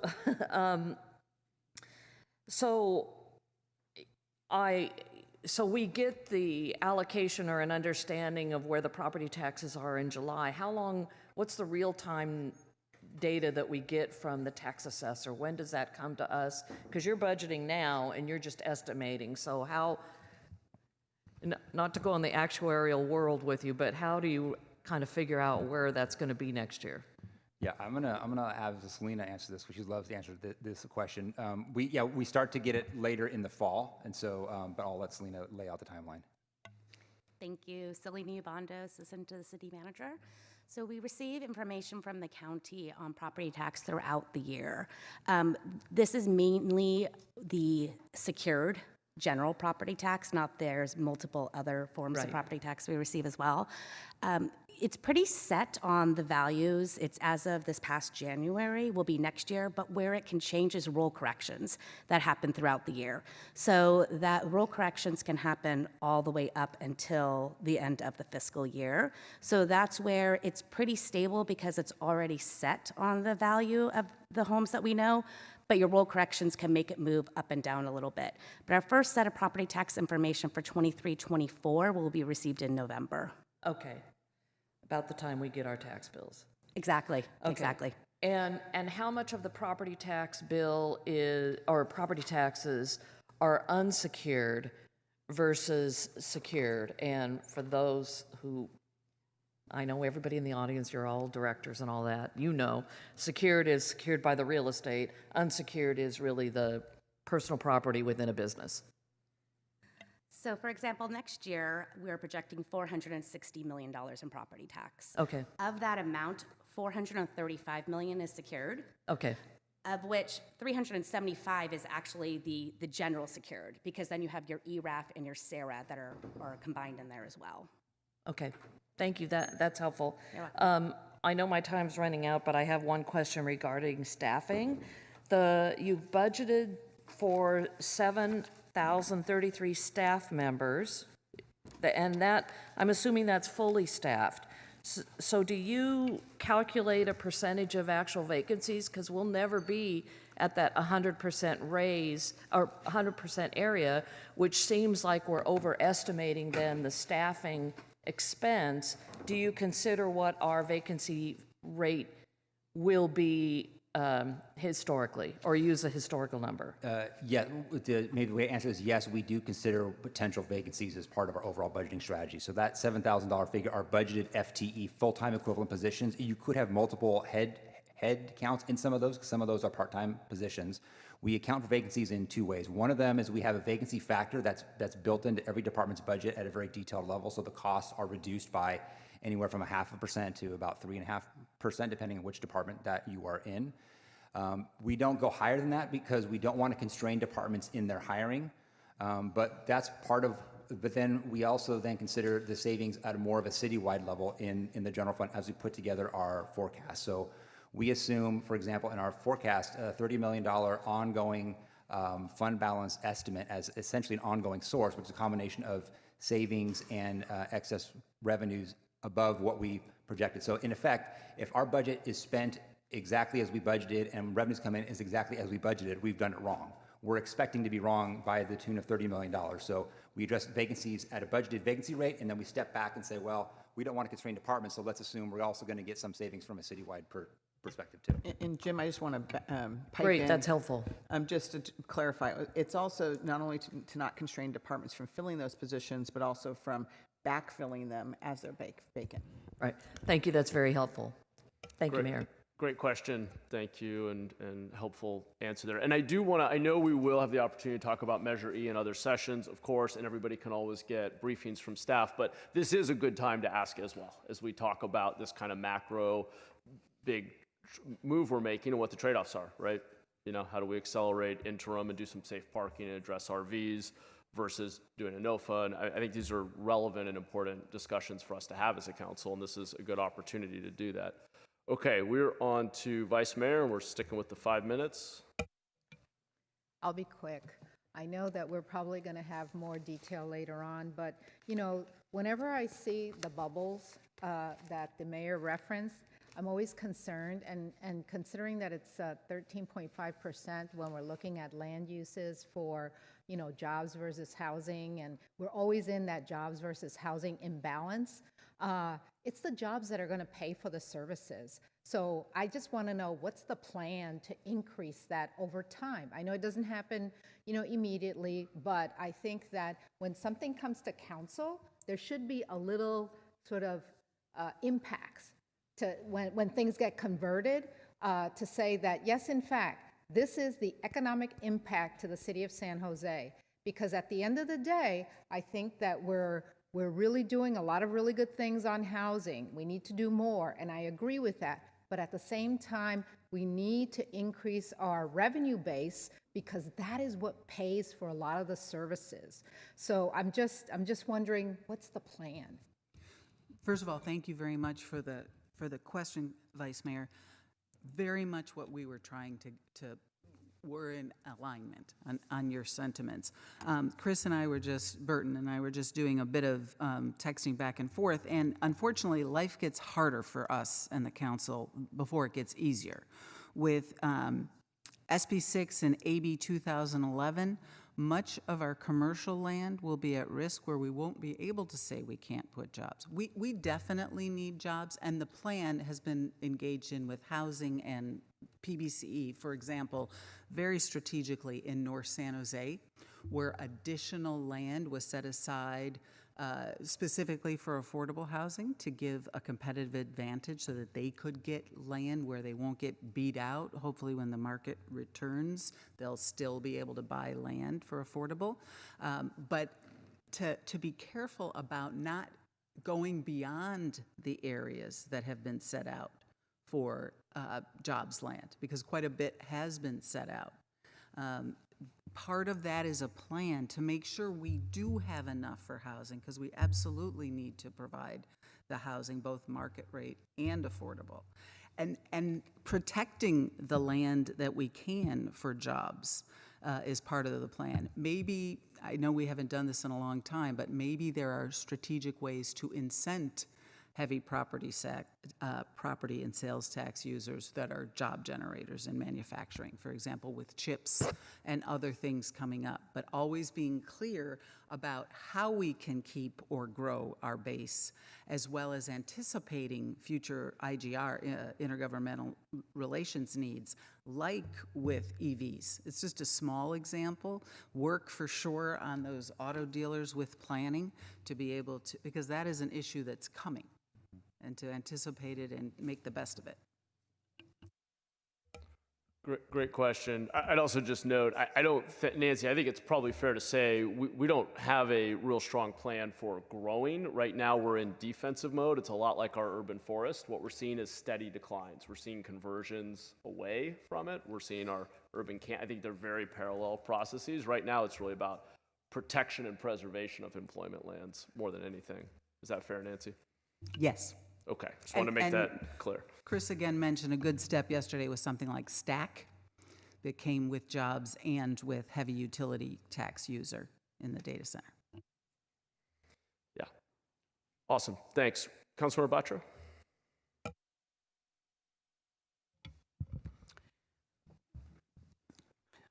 Thank you for providing a detailed profile of our city. I want to ask one question on that. In this profile, should there be a slide showing the economic levels of our profile of our residents, so that we can figure out from there what our liability is towards the affordable homes?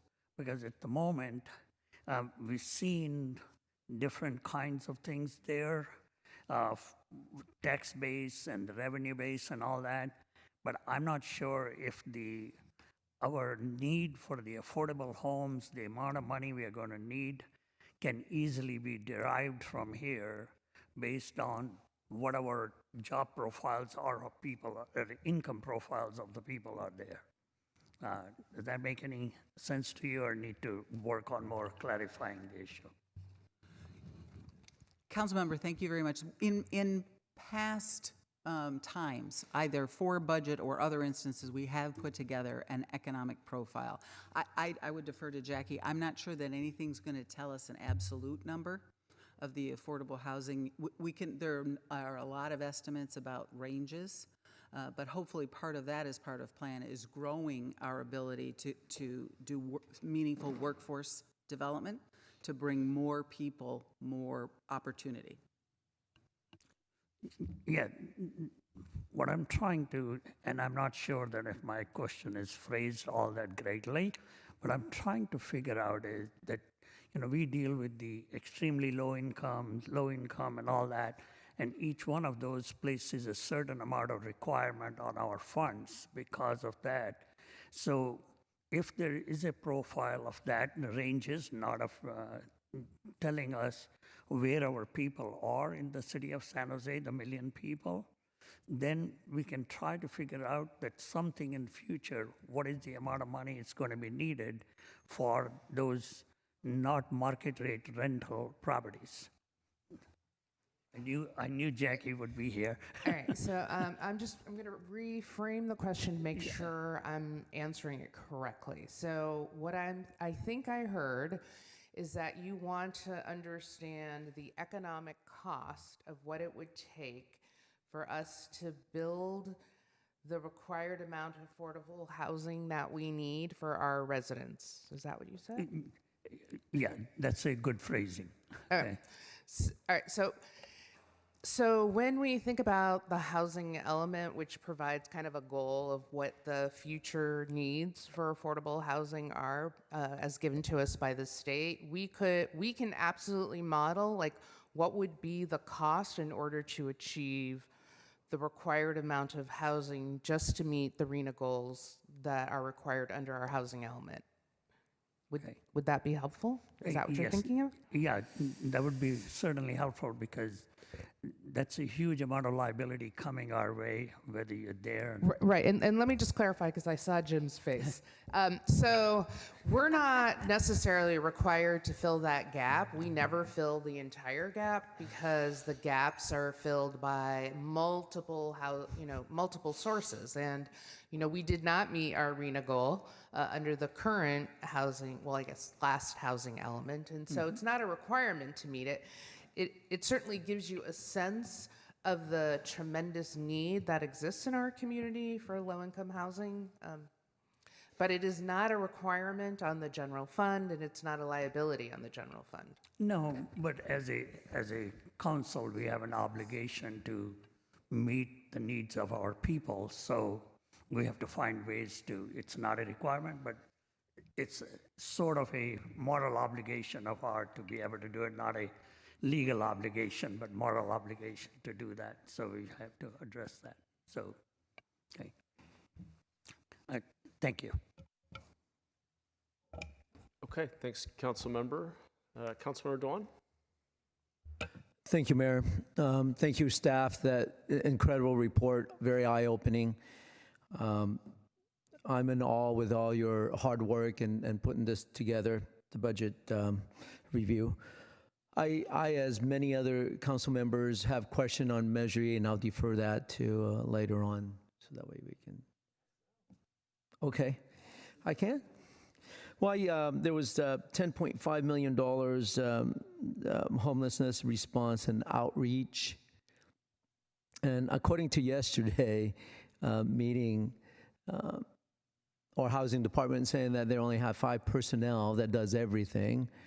And I'm seeing this a huge amount of funding going toward outreach, and yet it doesn't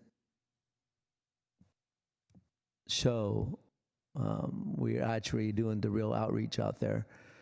What are our plan with this $10.5 million for the next 3 years?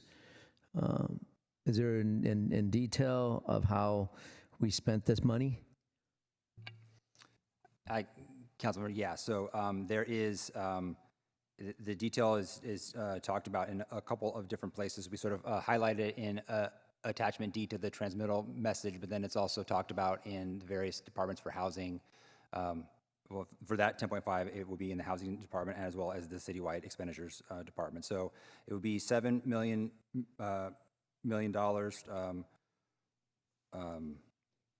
So I'm sorry, so $7 million, which is inclusive of 3 staff members in the housing department funded over a 3-year period, as well as an additional infusion of contractual services.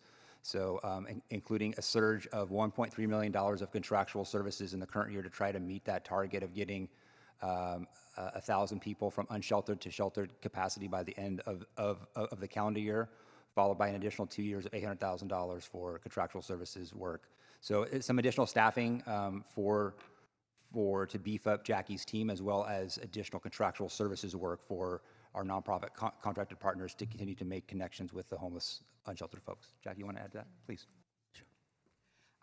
I'm so sorry. I just wanted to clarify one thing from what I said yesterday. I said when I started 15 years ago, we had 5 people, but we now have 12 people on the team. So this will add an additional capacity on the team. We have been building on the housing department's capacity to address homelessness, and we're in fact expanding the capacity of the entire city to work collectively to address the issue.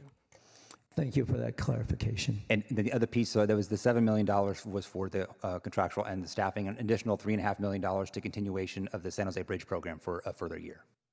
Thank you. That's all I have. Great, thanks, council member. Okay, we are tight on time. However, Councilmember Torres, I realized you had at least one pressing question. Do you want to sneak that in now, quickly? It's just a quick, simple question. I know that other cities or municipalities have rainy day funds. We don't have that, right? We do? We do. We wish it was better, but we do have a rainy day fund. We have a budget stabilization reserve, which I used to have that number memorized. I think when we re-budget the funding over into the following fiscal year, it should be around the $60 million mark, I believe, for the budget stabilization reserve. What we have is City Council policy says, hey, you should have 10% in reserve in the general fund based on general fund operating expenditures, which is a combination of the budget stabilization reserve, the contingency reserve, and the workers' compensation catastrophic loss reserve. And so that should be 10%. The last time we had updated it, it was about at 7.5%, which is better than we've ever been. But still a little bit short of where we need to be. And that'll probably be trickier as our revenues grow. But we do have a rainy day fund, which is good as we head into Great. And it's $61 million is in the budget stabilization reserve. Great, thank you. And I failed to actually say thank you for all your hard work when I first, It's implied. It's implied. Asked the question, so. Great job, thank you. Thanks, Councilmember. I love that. It's implied. It should be. We are very grateful. You guys did fantastic work. Okay, that seems to exhaust the questions for now. Thank you. We are going to transition now to the study session focused on our first city service area, which is community and economic development. And we are going to preserve some time at the end for public comment. So we'll have to be efficient here. Yeah, for the record, I want to note that this is all the same meeting. This is just a new topic. Correct. Same meeting on to community and economic development. Thanks for clarifying. The notes are helpful, right? Rachel did a good job. You saw them, right? Oh, I did not know. Oh, because you probably knew, but she. Okay. Very similar. Oh, that's great. And that will keep to 10 minutes. Everybody in? Yeah. Who do I have? And Chief, Fire Chief? Robert? He's up there.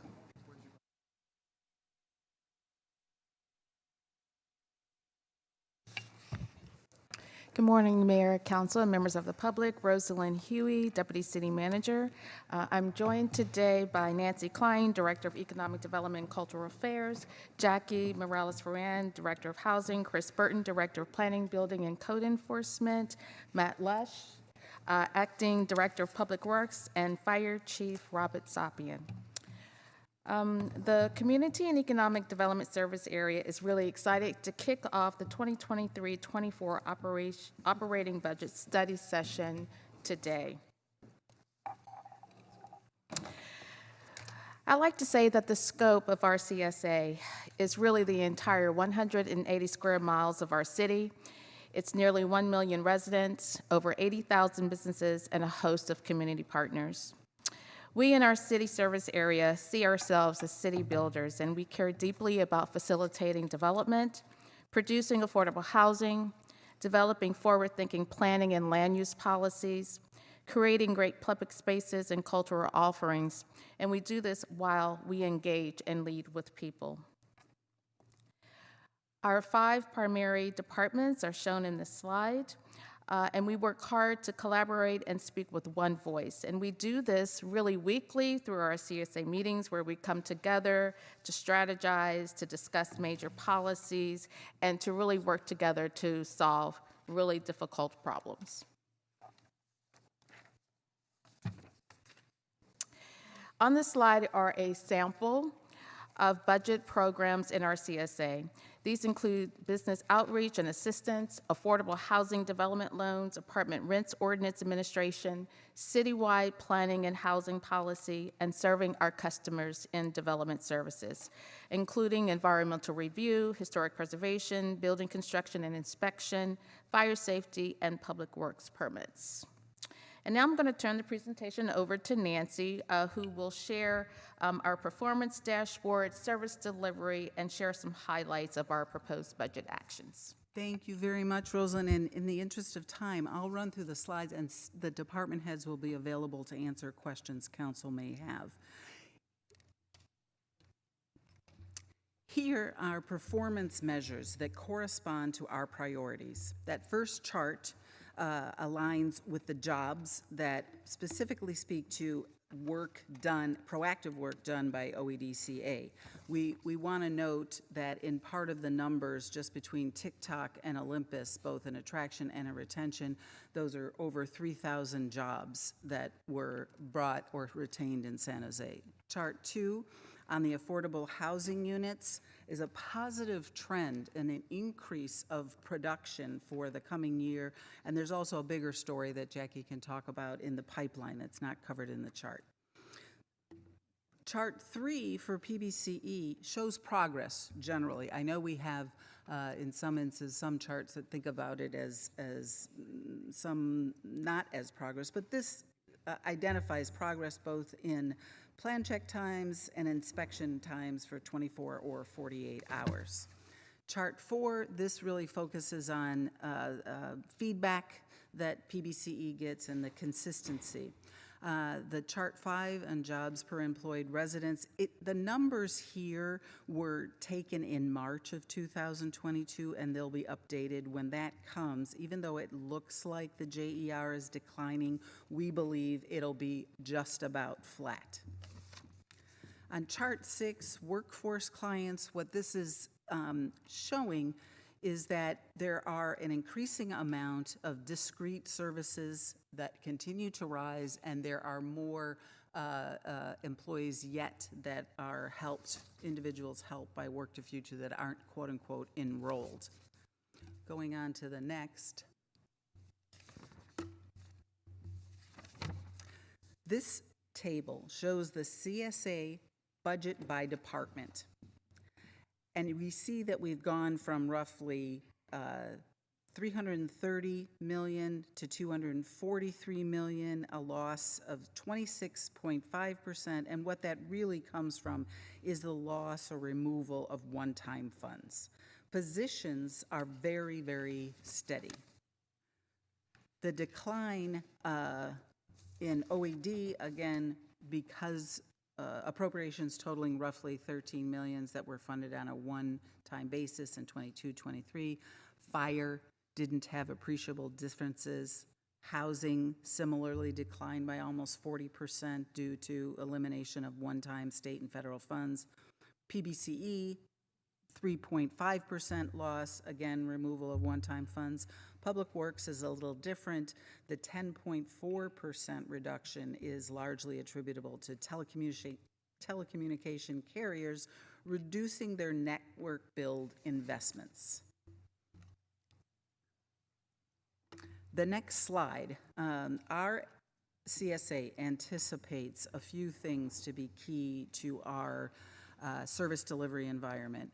One definitely is the housing element getting in place, and then the implementation of a multifaceted team to make sure we're achieving our housing implementation goals. Support for small businesses will continue. That is recognition that having access to technical support, information, resources, business organizations can make all the difference. And in the downtown quality of life, we understand and share the urgency to move forward to make sure that downtown flourishes. And there are additions in staff and additions in emphasis with our partners to do so. And fostering economic and cultural vibrancy really focuses on arts and culture, which are so essential for our city and particularly our downtown. Nonprofit arts sector has over 4,000 jobs and adds numerous ways to economic impact and the heart of our community. This slide notes high-level or important budget actions. Those include $1 million, as Jim mentioned, to go to the arts to help organizations rebuild audiences and sources of earned and contributed revenue. Staffing will support go to housing to help in a numerous amount of ways that helps oversight, stabilization, eviction protection. Downtown management, as previously mentioned, in addition to the downtown manager, we will take what is has been a temporary position and make it permanent. So there are 2 individuals focused exclusively downtown, and then we add here a new SEA that is limited dated to focus on corporate retention and attraction. You see the $300,000 going to PBCE, again, as mentioned, to help speed CEQA and get the ability to have projects quicker in Urban Village. Permit Center will add 4 office specialists to help customers who arrive at the Permit Center, assistance desk, particularly those without an appointment, and they'll also answer general inquiries over email.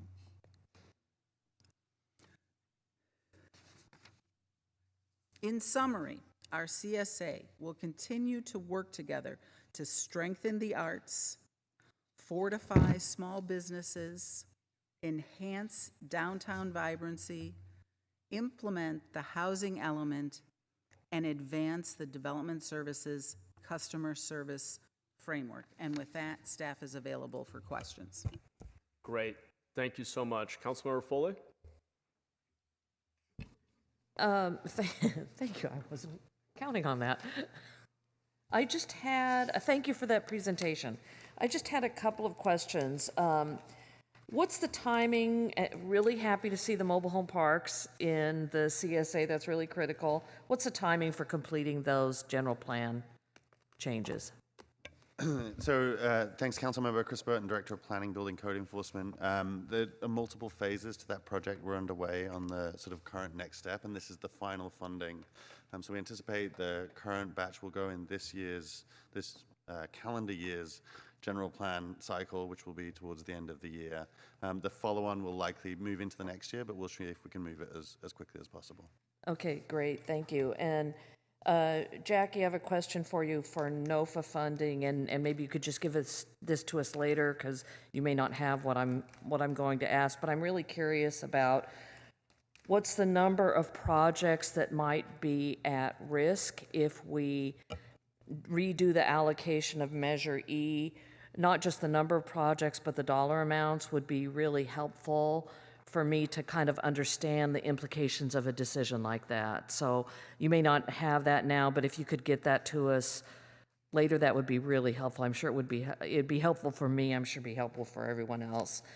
And then, so you don't have to take time answering that, and I'm rushing through it. I did notice a line item in the budget.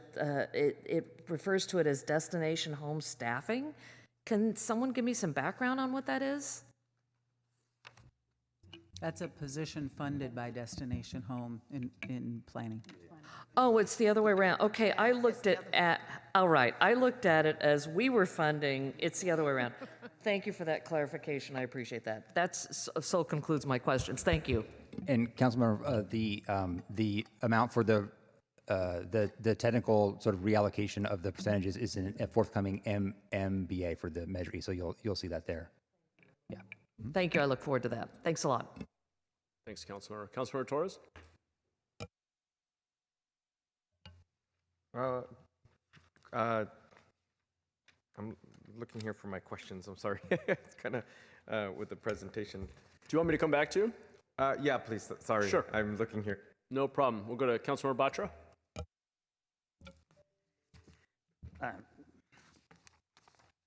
On your slide 7, where you talk about CEQA pre-clearance market-ready urban villages, that includes both the commercial and residential parts of the urban villages?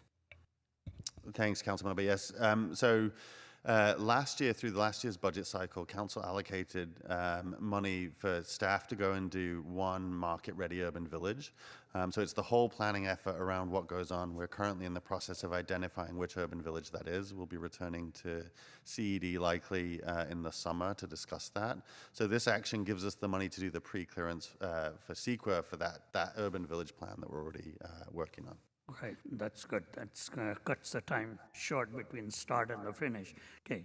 I think, Jackie, on the same slide, the last item, affordable housing, pre-development consultant services, does that relate with our request to you about making some real estate with almost pre-entitled, ready for affordable homes, the discussion which we've been having many, many times? No, it does not. But what it does relate to is sometimes when we are looking at sites, we need some additional technical expertise to give us an idea if a site is developable, what the parameters are. And so we want to be ready. So for example, when Google gave us a site, we were able to draw on this consultant to help us figure out what the site could potentially hold and if we actually wanted to acquire the site or have them donate the site to us. Okay. So it's really for our in-house needs when we're trying to either evaluate land or an application and we don't have the technical expertise, we can draw on somebody to help us to better understand proposals. Okay. But the other effort which we have been talking about that's covered separately and would appear in what section of the budget study sessions? I'm sorry, could you repeat that question? Yeah, the item which we have been talking about, cutting the short time for that one, which section of the? Yes, so we're going to be issuing an MBA on that particular item, and so you should see that coming out shortly. Okay, all right, thank you. Thanks, Council Member. Councilor Torres, we're back to you.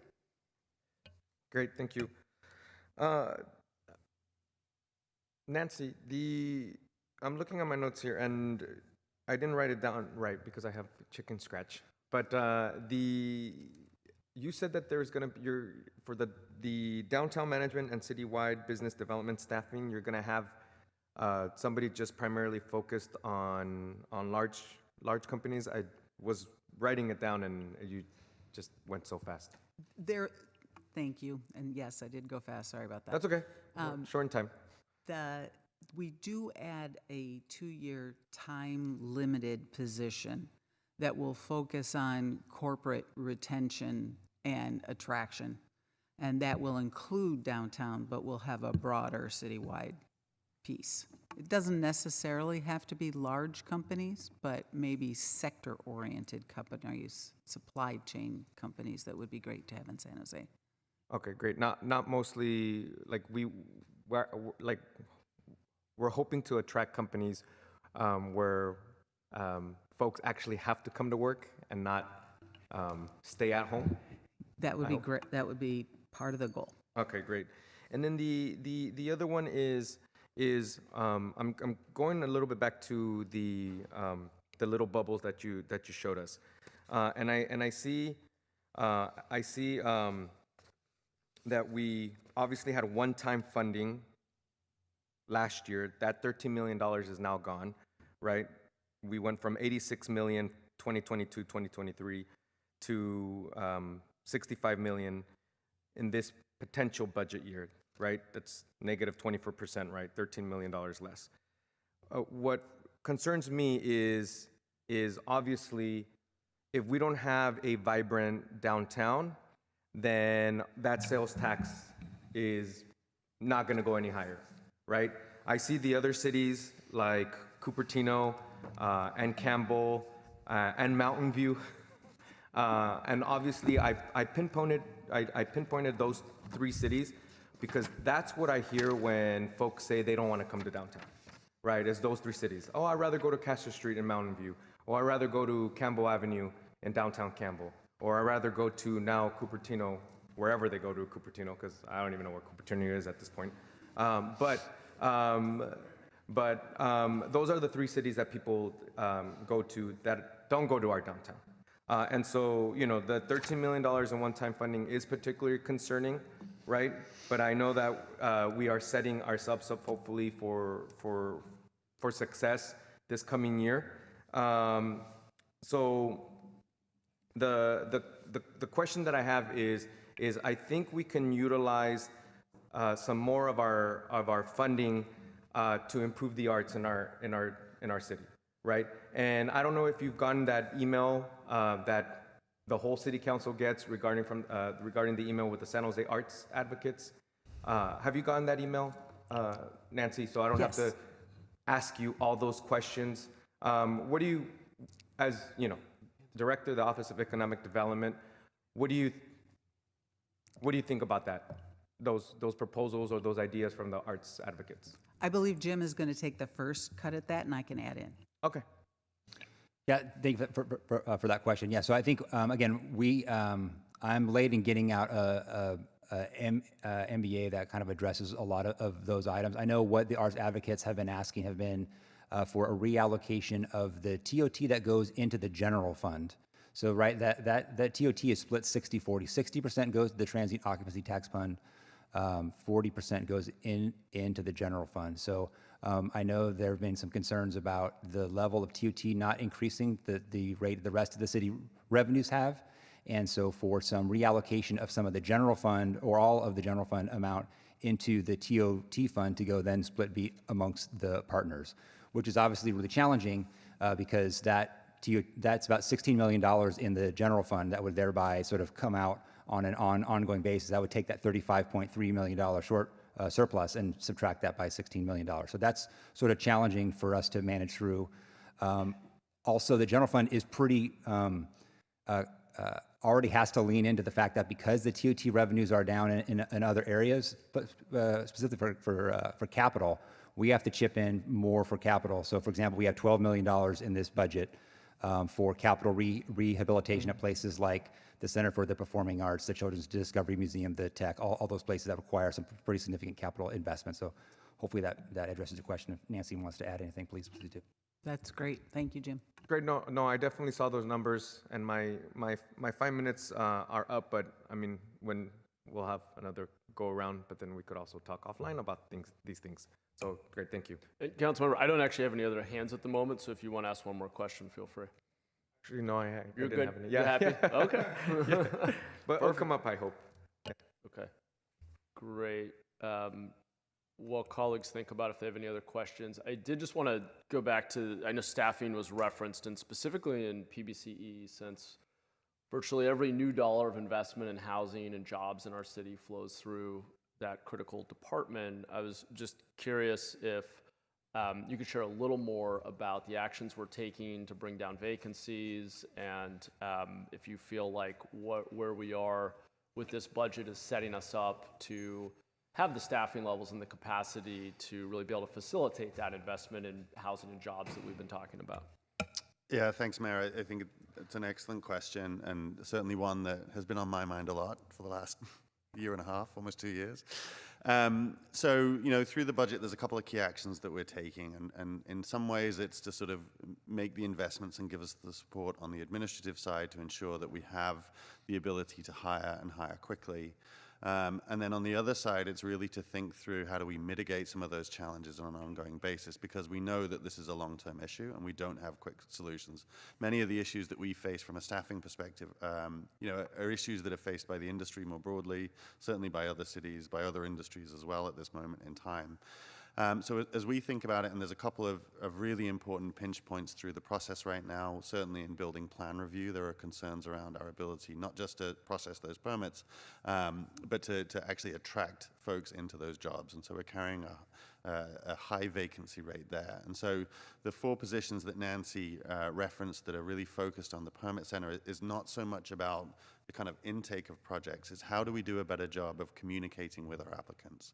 So a lot of the frustration and concern that certainly I hear, I know council hears on a regular basis, is the inability to get information quickly and to understand what those delays look like relative to a project. So the intent of these positions are to enhance what we're currently calling our customer success team. It will allow our plan reviewers to actually focus solely on plan review and take some of that coordination and communication with the customers out of their hands. And again, it may not always be the best news, but at least people will be getting that response. They'll be able to talk to a live person who'll give them an update on who has their project, where that project is, and how it's moving forward. So we're looking at it from both perspectives. Again, it's going to be an ongoing and long-term challenge that we'll continue to work around.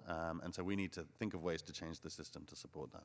Yeah, thank you for that. And I do think it's a promising role for us to pilot. I'm glad we're doing it. I know it came directly out of our transition committees, and this idea that we can improve the customer experience and improve communication while also freeing up plan review to get through more projects, I think ultimately is going to improve the experience and increase our throughput. So I do think that's promising. Thank you. I still haven't seen any other hands go up, so final chance. We're down to about 10 minutes. I do want to make sure we have time for public comment, so unless anybody has a burning final question, we will turn to public comment. Paul, followed by Blair.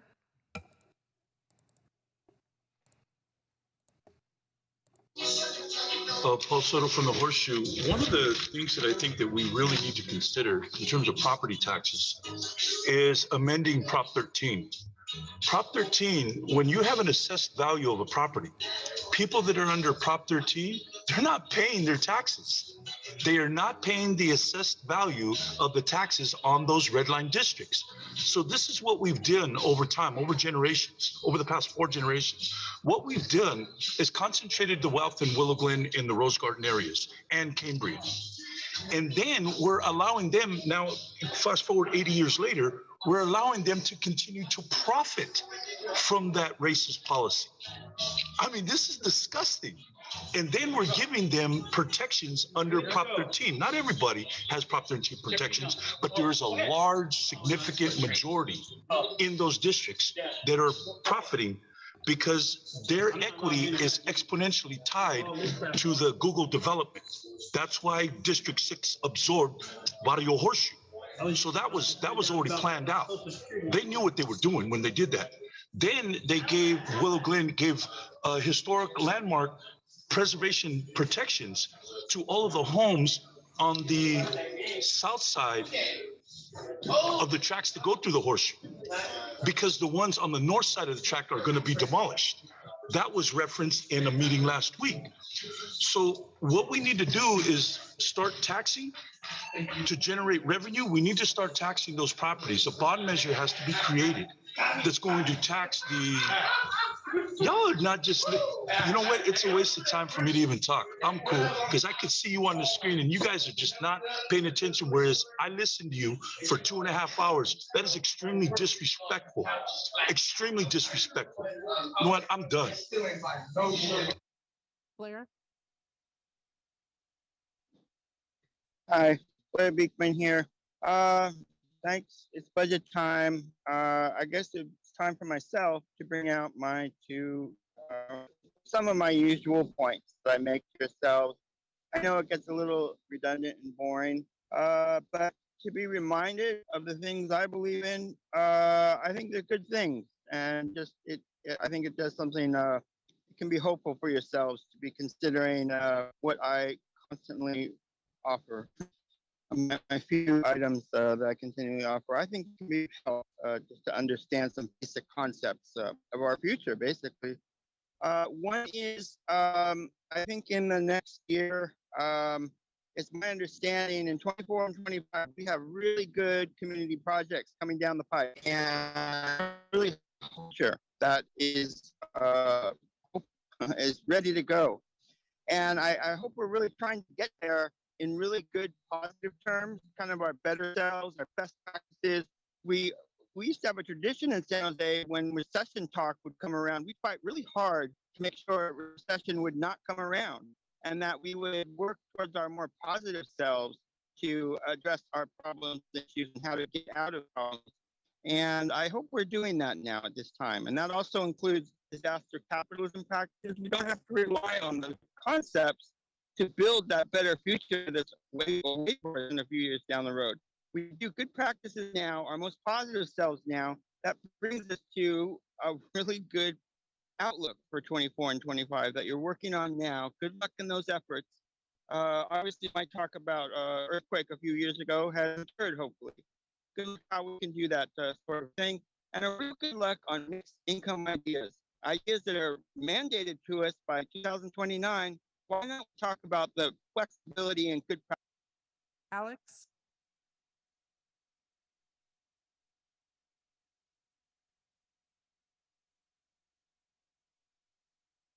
Alex, I see you're unmuted, but we don't hear you.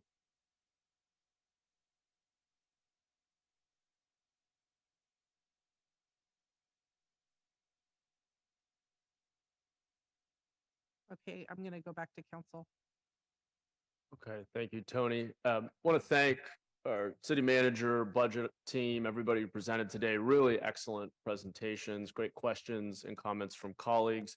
We will see everyone tomorrow morning at 9:30 to begin with public safety, and then we will go on to neighborhood services. And once again, we'll take public comment at the end. Thank you all very much. Have a great rest of the day.